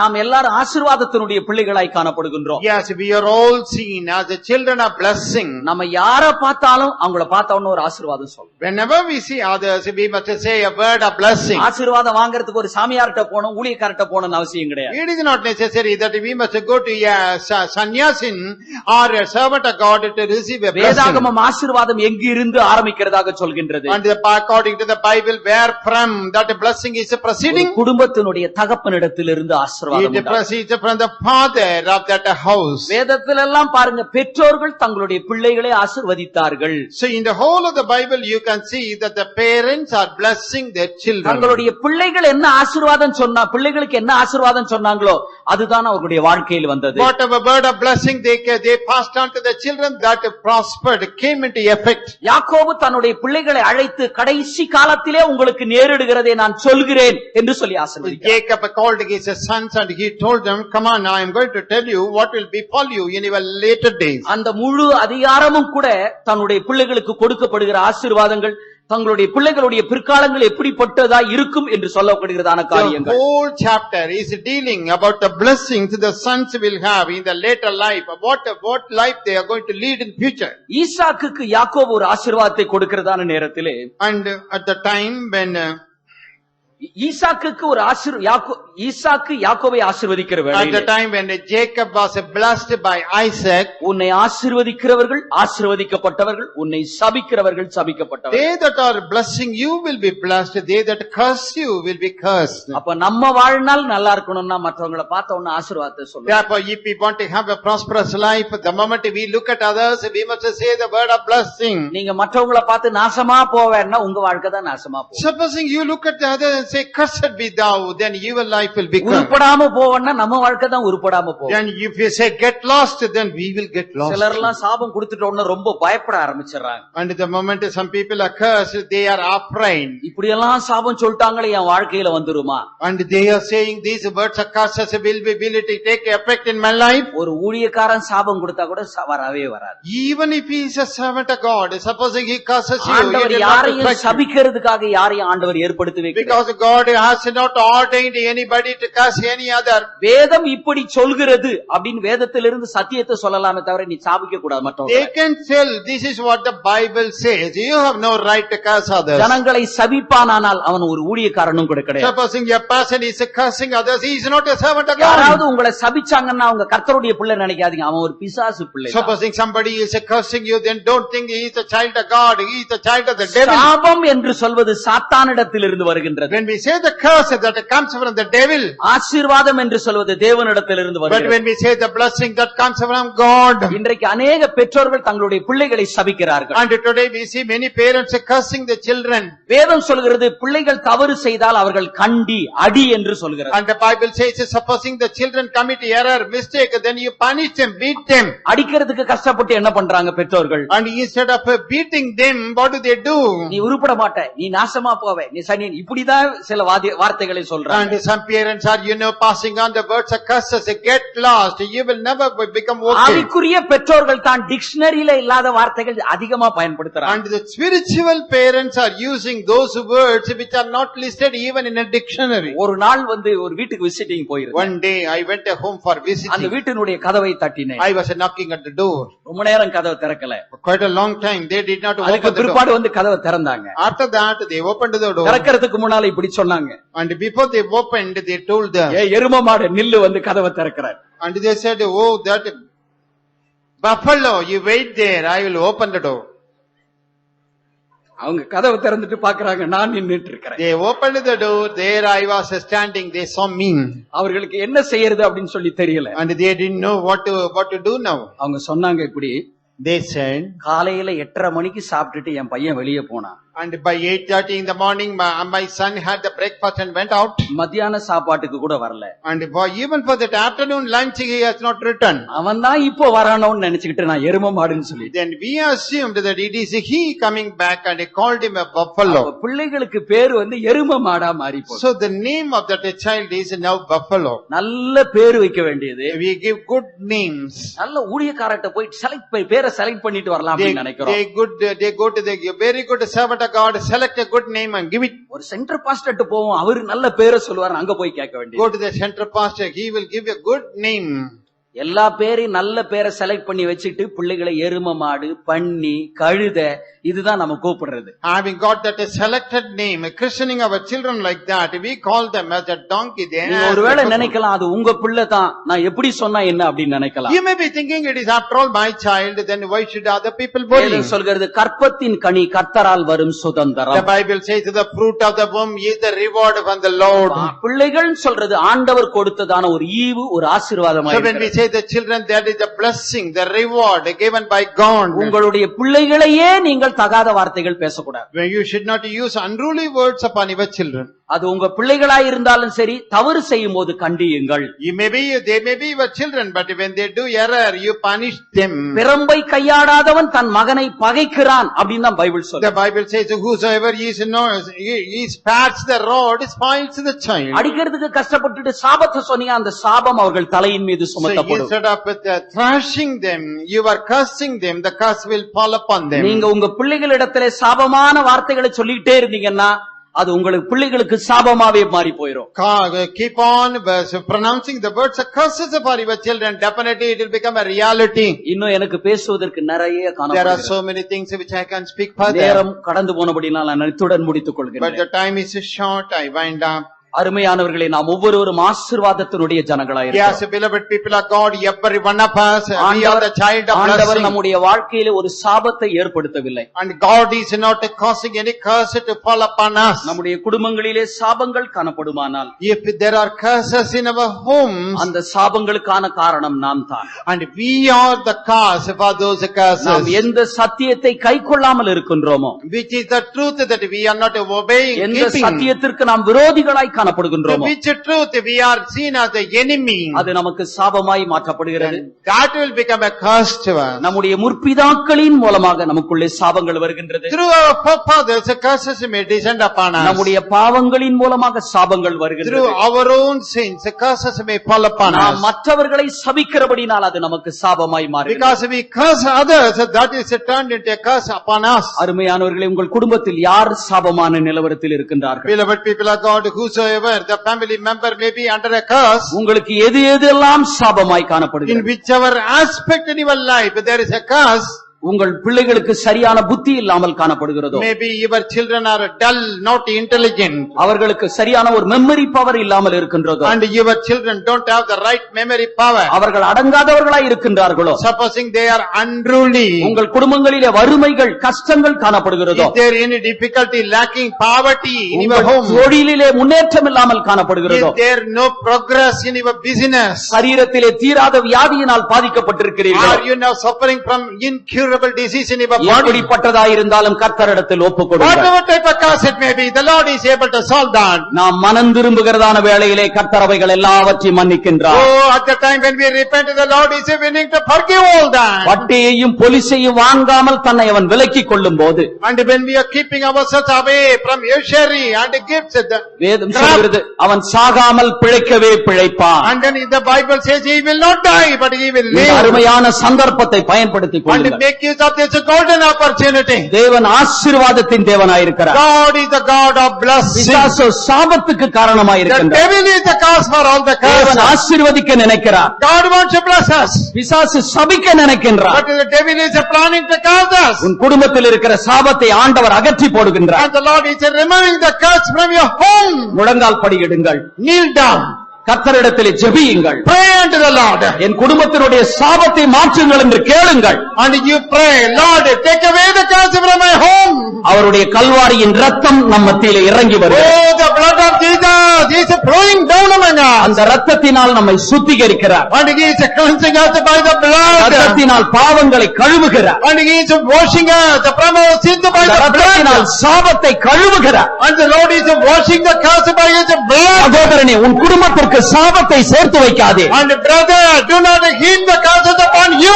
சகோதரியே, உன் குடும்பத்திற்கு சாபத்தை சேர்த்து வைக்காதே. Oh sister, do not heap the curses upon your home. கர்த்தர் சாபத்தை மாற்றி போடும்படியாக கடந்து வந்திருக்கிறார். And the Lord has come very near to take away the curses. உன் தேவனாகிய கர்த்தர் உனக்காக கிரியை செய்யும்படிக்கு போகின்றார். And the Lord your God is going to do this. ஆண்டவருடைய வல்லமை இறங்கி வருகிறது. And the power of the Lord is descending upon us. சகலவிதமான நுகப்படிகளையும் முறித்து போடுகிறது. And the Lord is breaking different types of yokes. Hallelujah. ஸ்தோத்திரம் ஆண்டவரே. சாபத்தின் மரணமதை சிலுவையின் மரணத்தால் பரிகரித்தார். நம் சாபத்தின் மரணமதை சிலுவையின் மரணத்தால் பரிகரித்தார். தீவனும் அழியாமல் யுக யுகமாய் இந்திடொன்னே சரி காக்கிறபடி.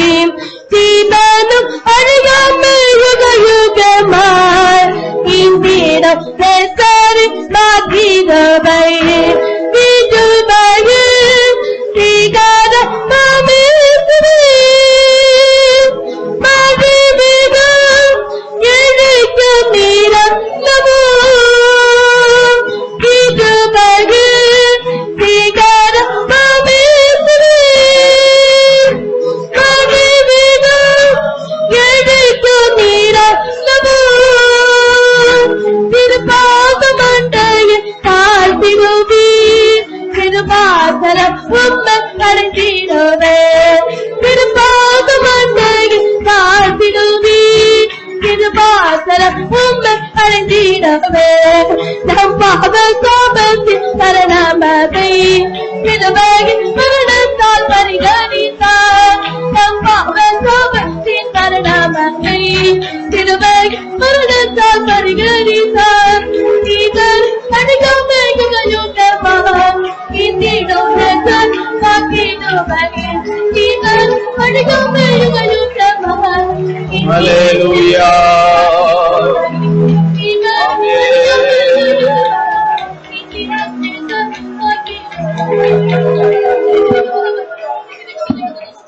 அருமையானவர்களே, உங்கள் குடும்பங்களிலே எப்படிப்பட்ட சாபங்கள் காணப்படுகிறது? Beloved people of God, what type of curses is seen in your home? வீட்டிற்குள் இருந்தால் நிம்மதி இல்லாத ஒரு நிலவரம் காணப்படுகிறது. You may be in your house, but you may not have any rest. உங்க குடும்பத்திலே சந்தோஷம் இல்லாம சமாதானம் இல்லாம இருக்கிறீங்களோ? Maybe in your home, no peace, no joy. கை நிறைய சம்பாதிக்கிறீங்க, நிம்மதி இல்லாத ஒரு சூழ்நிலையோ? You earn handful, but yet you are not satisfied. அது உங்கள் பாவத்தினால் வருகிறதான ஒரு சாபங்கள் தான். And this is because of your personal sin. இஸ்ரவேல் ஜனங்களுக்கு சொல்கிறார், உன் மகிழ்ச்சியை நான் ஒழிய பண்ணுவேன். And to the people of Israel, God says, I will make your joy to cease. அவர்களுடைய பாவத்தின் மூலமாக மகிழ்ச்சி அவர்களை விட்டு போனது. Because of their sins, the joy departed from them. எப்படிப்பட்டதா இருந்தாலும் இந்த வேளையிலே கர்த்தருடைய சமூகத்திலே ஒத்துக்கொள்ளுங்கள். Whatever type of curse it may be, now accept it in the presence of God. ஆண்டவரே, என் குடும்பத்தில் ஏன் குறை?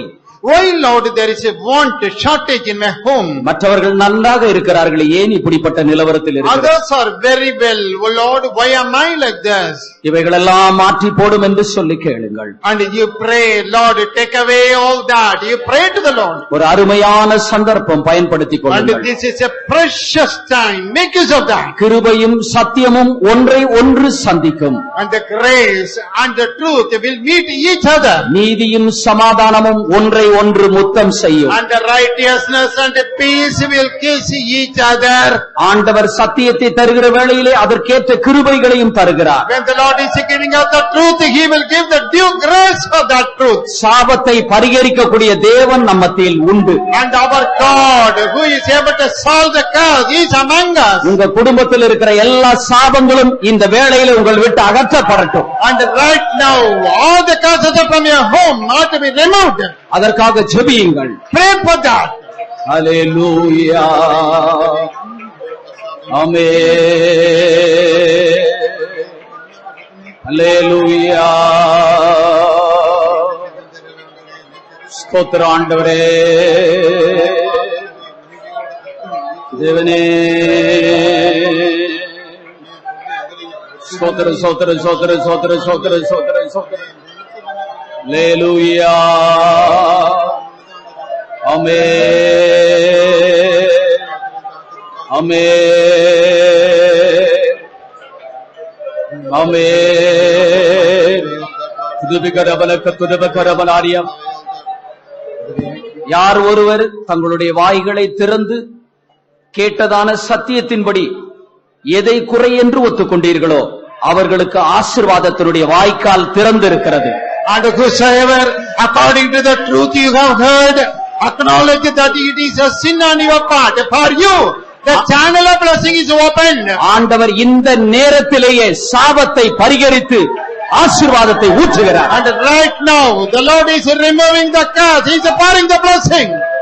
ஆமென். அல்லேலூயா. ஆசீர்வதித்தால் ஒழிய நான் விட மாட்டேன். ஆவியின் நரகம் பொழிந்தருளுமே. ஆசீர்வதித்தாலுமே நான் விட மாட்டேன். ஆவியின் நரகம் பொழிந்தருளுமே. ஆசீர்வதித்தாலுமே நான் விட மாட்டேன். ஆவியின் நரங்கள் பொழிந்தருளுமே. ஆசீர்வதித்தாலுமே நான் விட மாட்டேன். ஆவியின் நரங்களை பொழிந்தருளுமே. ஆசீர்வதித்தாலுமே ஆமென். Thank you, Lord. Hallelujah.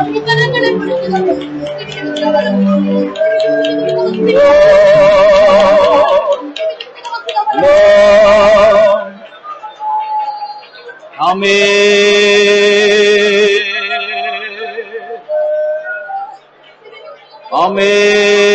Amen. Amen.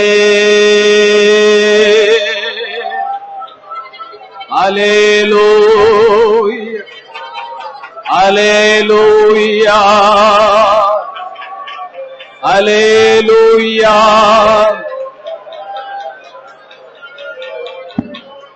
எரிகோ ஒரு சபிக்கப்பட்ட பட்டணமாயிருந்தது. Jericho was a cursed city. அந்த சாபத்தை எலிசா எப்படி நீக்கினான்? How that Elijah could remove that curse?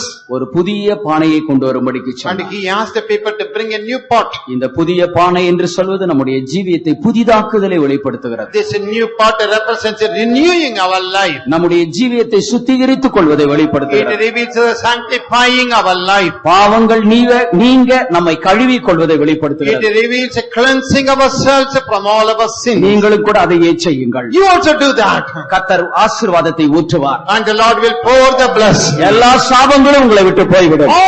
All the curses will go away from you. இனி கவலையும் இல்லை, கண்ணீரும் இல்லை, சாபமும் இல்லை, துக்கமும் இல்லை, இடறலும் இல்லை. And henceforth there is no groaning, no death, no sorrow, no weeping. Hallelujah.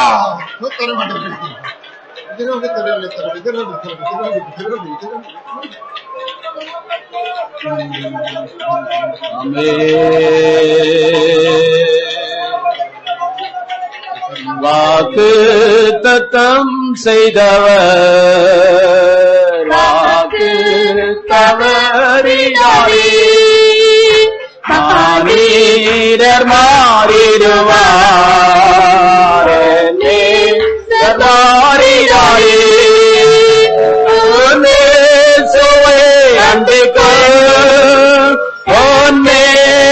பாதம் தேடிக்கொள் தன்மை வைத்து இந்த பாதை காட்டிடுவாய்.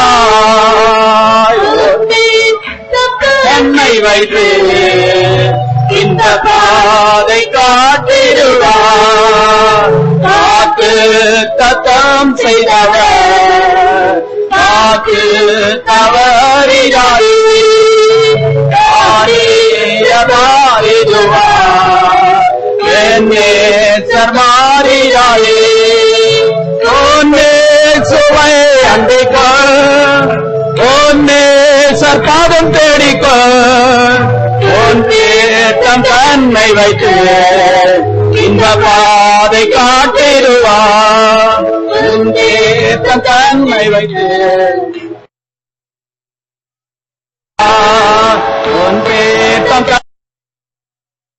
இந்த பாதை காட்டிடுவார்.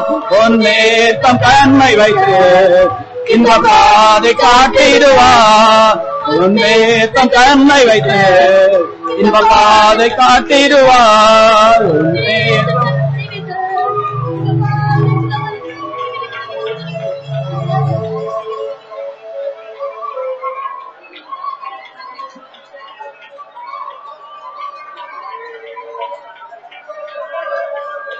Hallelujah.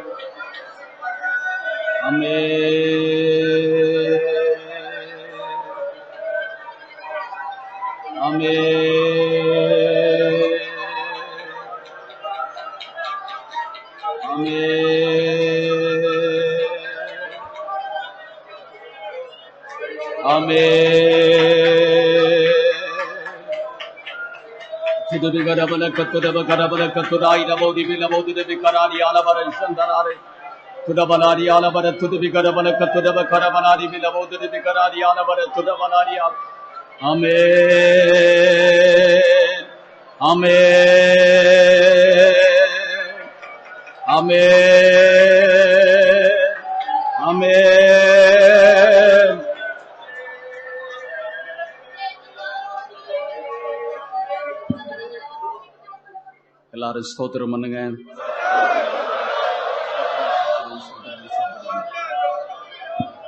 உங்களுடைய ஆராதனையை ஆசீர்வாதமாய் மாற்றினாரக்கா ஸ்தோத்திரம் பண்ணுங்க. நம்முடைய எதிர்பார்ப்புகள், நம்முடைய வாஞ்சைகள், விருப்பங்கள், தேவைகள் எல்லாவற்றையும் கத்த தந்தாரக்கா ஸ்தோத்திரம் பண்ணுங்க. ஸ்தோத்திரம் ஸ்தோத்திரம் ஸ்தோத்திரம் ஸ்தோத்திரம்.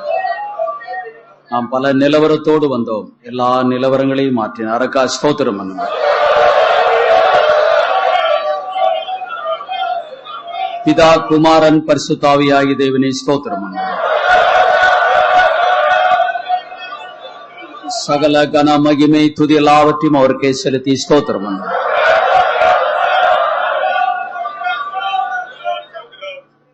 கர்த்தாவே, நல்ல இயேசுவே, நல்ல வேலைக்காய் ஸ்தோத்திரம். நம்முடைய வாக்குத்தத்தத்தின்படி நீர் எங்களை மத்திய வந்தும் இந்த சபை கூடி வருவை ஆசீர்வதித்தபடியா ஸ்தோத்திரம். நாங்கள் கூடி வந்த நேரம் முதல் பரிசுத்த ஒரு பிரசனத்தை உணரும்படியாக உம்முடைய சந்தோஷ மகிழ்ச்சியினால் எங்களுடைய இருதயத்தின் ஆழத்தில் சந்தோஷப்பட்டு மகிழ்ந்து களி கூறும்படியாக நீர் தந்த